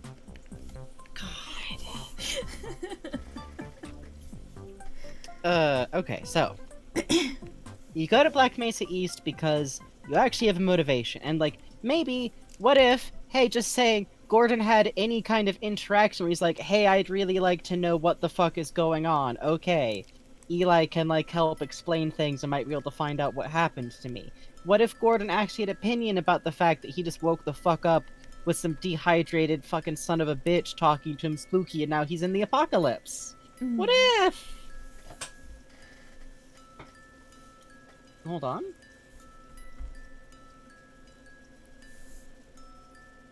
I think I hear screaming? Oh, in real life? Yeah. Oh, okay. I think it's a cat, though. Oh, alright. I'm just gonna put my earphone back on. Don't worry about it. Don't worry about it. My neighborhood's fine. Sarah Murphy, with just 1 nickel a day, you can work towards rehydrating the G-Man. Please, he's so thirsty, won't you? So thirsty. Okay, so I think I would actually still keep. Hey, thanks for the follow, Thank you for the Gwoops. follow. I should be pretty safe. Generally speaking, we got like a fence and stuff. Kinda. Anyways, Keep us so posted. I think I would still keep Dr. Okay, I would keep the raid on Black Mesa East, but I would probably make it more clear because here's the fucked up thing about Half-Life 2. Technically, my super intense conviction that Judith Mossman is who sold out Black Mesa East might be a theory. It is so poorly conveyed why exactly the raid happens then in Half-Life 2 and Judith's involvement in it that I'm pretty sure it's actually technically just a theory of mine, but also I refuse to treat it as one because that has to be what happened. It has to be. Otherwise, I don't understand why it would happen exactly when Gordon showed up. The only other answer would be if it's some stupid the G-Man's evil machination theory, and I don't buy any of that shit. I just don't. But technically, it's a theory, even though Dr. Mossman is wildly shitty to Gordon, immediately, verbally, and even seems to be, like, distressed that Gordon showed up when he did, and seems to be in a weird, like, rush. Yeah, no. The actual reason it happens is because you can't be allowed to linger in any set piece, which is never crueler than it is at Black Mesa East. Oh, I know. Because there's so much shit that you want to check out. There's Vortigans and chef hats. I want to talk to them. There's Vortigans cooking meals. I want to see And, like, what the powering up rebel generators. areas look like. You literally have to look at it in a fucking elevator. Like, literally. Like, to the point that we went around in Gmod and booted up the map just to, like, look at things. Yes. Yes. So, I would probably go with that betrayal thing being a lot more, like, obvious. Or, not obvious, but, like, actually written into the plot and then responded to later as if it matters. This is sad. But, like, maybe you get to Black Mesa East, and instead of being, like, rushed around, like, you get some time in game that could be abstracted into, like, oh, Gordon gets to, like, rest for a bit. The raid happening would be good. Ravenholm actually rules. I won't front. I don't think I can do much with Ravenholm, except that I would probably tone down the, haha, he's crazy dialogue a little bit. But I like him as a character. Yeah. I do think, and this is gonna sound mean, but I think Alex should be with you. I think Oh, that would having be cool. to regroup with Alex later sucks, And I think you should escape with Alex. Specifically, thank you for following Shige Neko. And I think you should go with Alex because having Alex there with you to talk about when Ravenholm was a working settlement would be very cool. Because it's actually very easy to miss the hints that Ravenholm was a free settlement. At least I'm convinced. Ravenholm was tucked away, and it was like out of sight, and then it got shell bombed with head crabs is what happened. And head crab shelling is done specifically by the Combine. Ravenholm is indicated to have been a free rebel like settlement that got destroyed. Just destroyed. Fairly recently even. And having Alex there to be like, oh man, I remember going here when I was a kid. Like, it wasn't that much, but it was somewhere that was free that felt like, hey, maybe we can actually make some progress. You can actually learn a little bit. And having like Father Grigori interact with Alex would be cute because he knows her, and we could have like some interaction there of like, ah, my child, your place is elsewhere. You have much farther to go. Give my best to your father. That'd be really cool, right? Like, because the problem is no one has a reason to know Gordon. And Gordon being like an untalking, uninteractive protag, again, removes a lot of agency. And there's ways to get around that, and it's very weird to me that you're given these sidekick characters for such limited amounts of time, when Alex, having grown up in all of this, gives you a massive perspective on, like, what this world is like, and what this struggle is like, and all of this is the only thing they've ever known. Alex was, I do strongly think, supposed to be a baby or toddler during the Black Mesa incident. Thank you for the snack, Ruble Beans. Snack of Wasp. Basically, like, having Alex with you through that would be really cool. If you still needed to, like, split up for... I think going all the way to the prison with her would be cool. I think one of the things that the episodes got the most correct is let us keep Alex with us as an NPC. Like, I feel like they got rid of her to, like, try and ramp up the scare, but then they give you, like, a dune buggy. Ah, yes. Time to go fight on the fucking unrestrained summer fun. God. Yeah, and like, okay, hear me out. Why the fuck isn't Barney with you through the prison sequence? The prison thing, in the Combine house. The house full of Combine. That Barney's able to pass in as one of. Barney could have just taken, like... Why doesn't Barney hear about Eli getting captured and, like, run the fuck out to do something? It's like, somehow Eli being kidnapped about, like, only you and Alex seem to give a shit about. Like, I get the idea is like, oh, the Rebels are a really big organization. They're just, like, not actually able to... They gotta, like... Barney's gotta look... It's weird that Barney is supposed to be like, oh, he's gotta take care of stuff in the city. Well, what does Barney do exactly? Lead squads. So, like, have Barney take the Combine transportation to get there, and he'd... Kleiner would probably still be in the labs. And Bugs uses Clip Studio. Yep. Clip Studio Paint. Have Barney go with you through the prison stuff. You can still have Alex, like, decouple to, like, hack stuff a bit. And... the Mossman betrayal is stupid. I literally remember when we got there just being so baffled at, like, yeah, okay, we'll let you out because you seem very polite. By the way, it's not weird at all that you got captured and taken to Ravenholm, the torture place, and not only are you not in one of those, like, coffin containment things, but you're just, like, fine. You're just, like, in a room. It's the most, like, oh, yes, I've been under such terrible duress, like... I genuinely don't know if my interpretation that she's a traitor is just bad writing. I'm never letting go of it because she does then immediately betray you, so get fucked. And also in episode 3, you find out that she was going to betray you again. No! Unbelievable. That you can't make that a twist again. You can't make that a twist again. Mark You Laidlaw, can't. no, I'm sorry. Writer Mark Baitbaugh knows that women are like this. You see, they are always lying. Always. So it is twist for story and good. It just drives me crazy. Like, I don't think letting her go because she asks nicely works well.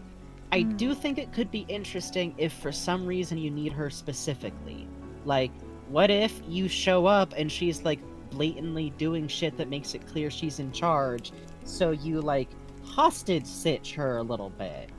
And that's part of why she hijacks the teleporter at the last second, is to get out of that situation with Eli. I think having Alex get captured there is stupid, so I don't want to do that because it's stupid. And from there, I think you could do, like, the siege on the tower. Story-wise, you could have the same beats. I don't think I would go for the stupid Messiah thing, because it's terrible to play, and I don't like it. It's the most awkward NPC reactions ever. I would find it interesting if there was, like, a whole sequence. Okay, actually, while I'm dreaming, this is the bit where Barney reveals that he has his own Hev suit he built himself, and he stops wearing the stupid Combine armor. And he changes out of it, and he wears the Hev suit armor. And I think it'd be really funny if people mistook him for Gordon Freeman when he did that. And people are like, have you heard? Gordon Freeman is here, and he's out fighting the charge, but you're, like, over here to the side, in, like, your it's a much rebel shit, telling you. Yeah, you're like, wow, your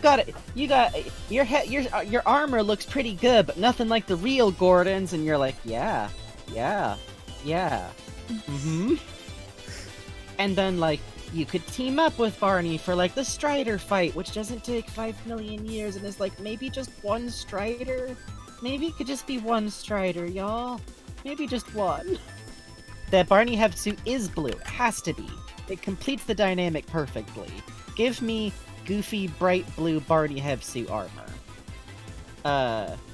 You have, like, the same storm on the building with, like, the stupid well, actually, no. What's the point of the storming the building with the suppression laser? It just pads it out. Just head for the tower. Why aren't you just doing that, but heading for the... Why wouldn't the laser just be in the tower? Because they're like, they took over the mayoral building to show that they had control. I don't think they need to symbolically show they have control over you when they built the Eye of Sauron in the middle of the town, my dude. Cut that whole sequence out. Cut that sequence out. Have it just be heading for the tower. Be heading for the tower the entire fucking chapter. Do not make me stop for like a whole fucking 3 hours doing something else. Yeah, and for real, why does Barney have to stay in the Combine armor when they're actively finally turning against the Combine? At the very least, you'd think they would, like, spray paint the back of it, and this tune is... Flying Battery Zone Act 1 from Sonic Mania.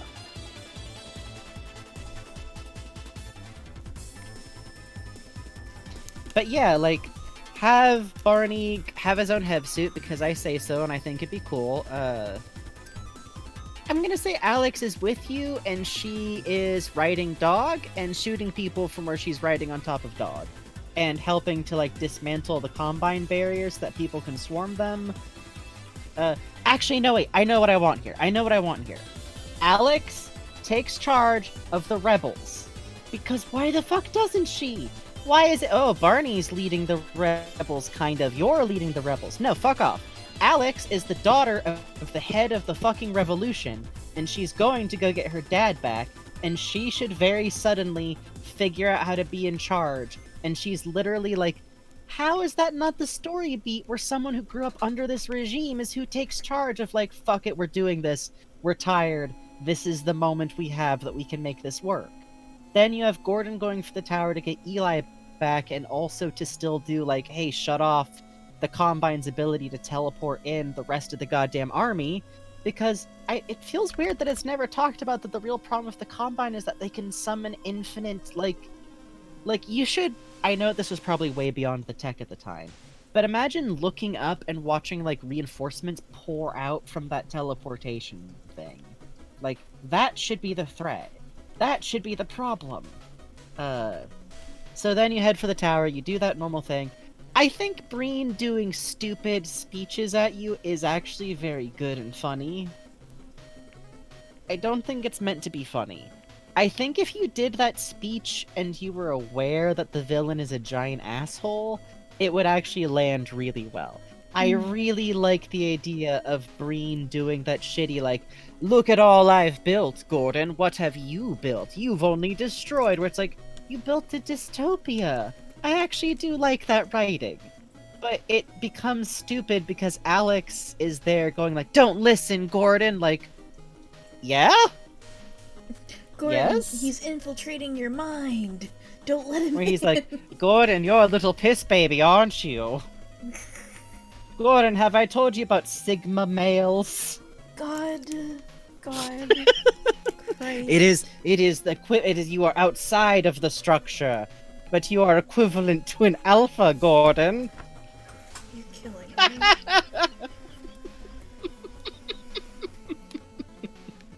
But that's what makes Breed a good villain, is that he's not something special. He's not a genius. He's just a kinda smart dude who got pissed that he wasn't the big fucking secret genius man.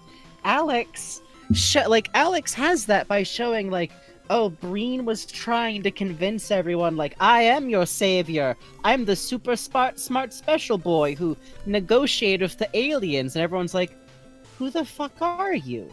You don't have diplomatic experience. You're just some scientist. This doesn't make sense. And then Breen went, okay, never mind, dystopia. Also, yes, I did seem to do psychic damage on chat by bringing up Breen Sigma male. The worst part is I feel like the kind of dillhole who believes in that kind of theory would actually, like, use Half-Life somehow in, like, a comparison here. Every time I look in the mentions of like a horrible post to go and block everyone being terrible, there's like one dude who's exactly like you described, just using a fucking lambda logo. Yes! And it, I swear to God, there's such a weird, like people who are like, how do you, like... how do you square there's the no more circle on being like, no, cops are good, when you got the logo for the fucking, like, anti-cop game in your fucking... No, it's only bad if aliens do it. It's Okay. only bad if aliens do it, okay? Okay. I got it. I know. It's tough to figure out, but that's the secret. Okay, so I think you have that same thing. Here's the thing. It would be nice if Gordon, like, expressed opinions, because, like, I think it would be cool if Gordon was still mute, but there was very clear moments of emoting, because the whole dedication to, like, you're never in a cutscene, it's immersive, has Gordon just, like, standing on top of a desk, kicking papers off, while staring robotically at people as they talk. And I think instead, what would be cool is if the moment when you see Mossman, Gordon, like, lunges forward in his restraints in the tower when he sees Mossman, because I'd sure love it if just anyone had an emotional response to her presence being a traitor there, except for the weird, like, oh, she rescued Eli because of the power of love. Actually, Mossman letting Eli go sucks, because it only happens after it's made explicitly clear she doesn't get to, like, keep him? Which... Valve? Good lord? Good lord? Yikes? Maybe a little... I'd love it if just one person listening to that said yikes. Maybe? It's literally like... Literally how it goes in the game is that, like, it's like, I'm going to use, like, Breen is like, I'm going to use Eli Vance as a bargaining chip, and she's like, that wasn't the deal, and he's like, it is now, and then she rescues him. And it's like, what was the deal? What possibly the deal could have been that still ends with Alex and Eli in cages? Literally. They're in cages during this scene.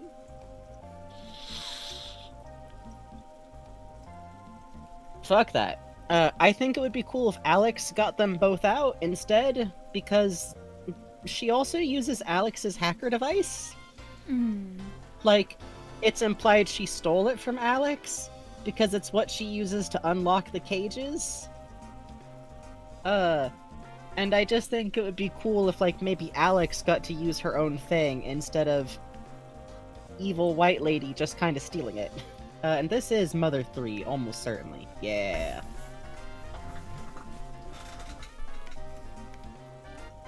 Also, yeah, this drawing of Alex and Russell is really cute. I love it a lot. Thank you. But yeah, that info dump wound up being so much longer than I meant it to be. And I don't think... Here's the concise answer for what my rewrite to Half-Life 2 would be. Allow Gordon to spend time with these NPCs, have Gordon have some form of agency inside the plot, have people actually care about the circumstances of Gordon being lost, and have the people who have actually been suffering under this despotic rule be who take care of it in ways that have agency. And also stop making us fight, like, striders for control of a random political building, you fucking weird goons. Also, yeah, less racism and less date Alex. Oh, Gordon, you are big cool science man. Yes, exactly, non-binary Vegeta. They could not commit to the white woman being evil. It's like, no, she's complex. Is she? Because I actually like Dr. Mossman as a villain. But the villain that she is the kind of person who thinks that, like, there's no such thing as morality in science. And I like that, because that's what Black Mesa's problem was. Huh? You good? Oh yeah. I was adjusting my chair. Okay, just check. But yeah, that's that info dump. That was... Let's see how long ago that was. 28 minutes ago! Good stuff. Okay, and there was a Okay, Sarah Murphy wanted a Frankie explains info incorrectly, the version of Half-Life Alyx that almost was that you and Bugs figured out. So it's fucked up to have to explain this, but it was originally going to be a phone game. Mm-hmm. And even more fucked up is it was going to be limited specifically to the Nokia, which I don't even know how that was supposed to work. This Frankie explains info incorrectly. Frankie explains info incorrectly is what I'm doing now.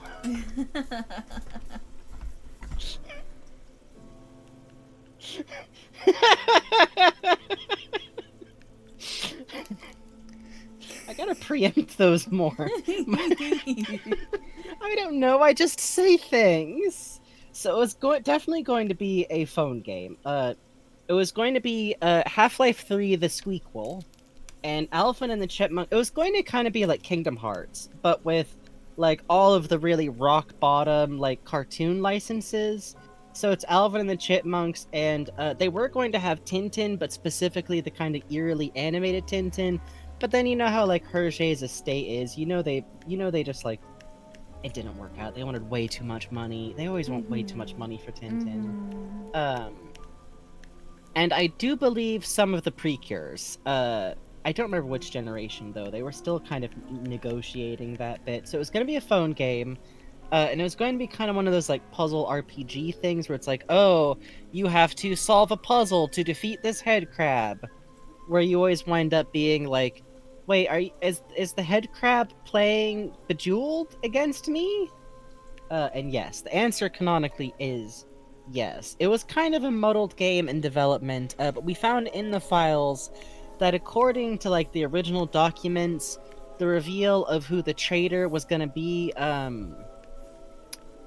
it was actually just gonna be a wig on a broom, because that's all that Ladlaw really had written out. He was like, I don't know, a wig on a broom, but it's a lady, so it's evil. And then you find out, this is fucked up, this is actually the broom that the Vortigaunt at the beginning of Half-Life 2, who's a janitor, is using?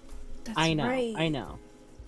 It's that we find out that after all this time, that was the true, that was the mole in the organization that wound up betraying it. It wasn't Mossman, they were trying to retcon it so that it was in fact the broom with the wig on it, which... It's kind of like, you know, that Doofenshmirtz moment where it's like, it's a broom, and the broom has to put the wig on. Shit. Linda! All this time.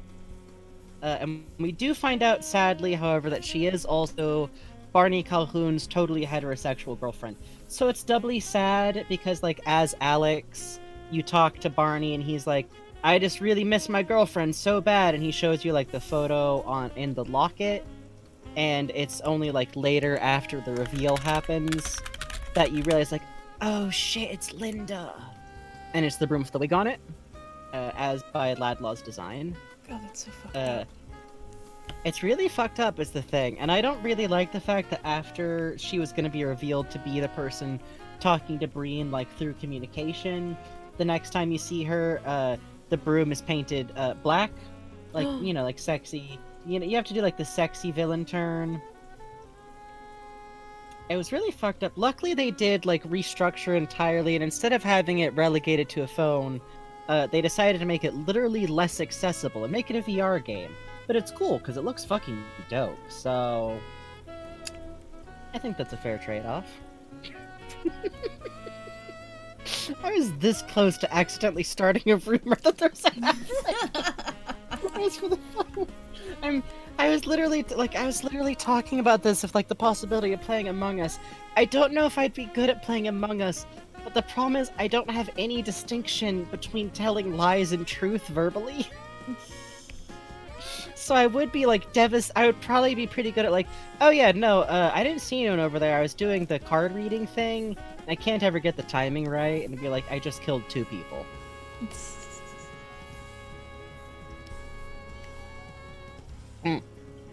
Okay, listen though. There is a Japanese-only arcade edition of Half-Life 2. There was a PS2 port of Half-Life 2. There's almost a trying to remember. Dreamcast There's port. one. That's it. There was almost a Dreamcast port. I've recommended it before, but Stop Skeletons from Fighting has some really good dirt on weird versions of Half-Life 2 that came out, and I think he's covered almost every edition of Doom that's come out. Frankie, we might need to wrap up a few minutes early. I just realized my headphones are dying. Oh, yeah. In that case, we might need to wrap up. And no, actually, the misinfo is not the arcade edition. It's great. It's very cute. They cut down the story to literally less than already existed. But when Barney Calhoun shows up, he goes, "Oh, Superman!" He does. It's Gordon, you're quite the returning hero these days. Is translated to Golden something superhero, which is very cute. God, it's really cute. Yeah, not kidding. Stop Skeletons from Fighting, spelled exactly like you think it is. Just search for Half-Life in his videos. It's in there. I'll actually link it later. It's in but the dialogue is in English, but it's the subtitles in Japanese say Golden superhero. It's very cute.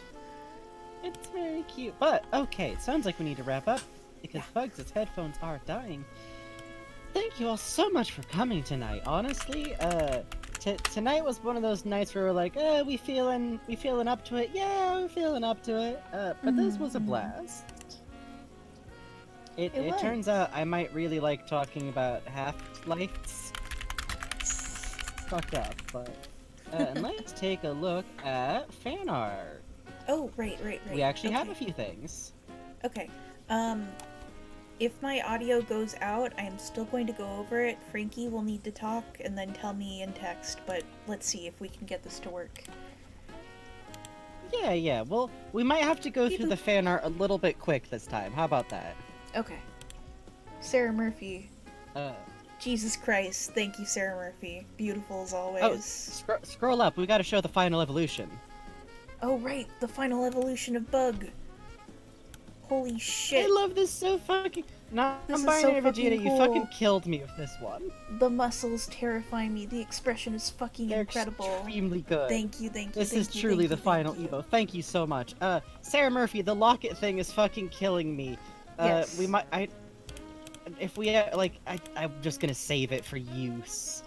Cuppy Dog City, your work always genuinely fucking makes my night, and this one absolutely cracks me up. To Daft Punk concert. Can I get your autograph? God Christ! That's great, Cuppy Dog City. Fucking incredible. Yes. Holy shit, Cause! Holy fuck, Cause. Cause, God Holy bless shit! you. You were helping That's every so, simp yes, in this is the chat. dynamic. This is beautiful. This is the dynamic. This Genuine. is truly the dynamic. Thank you.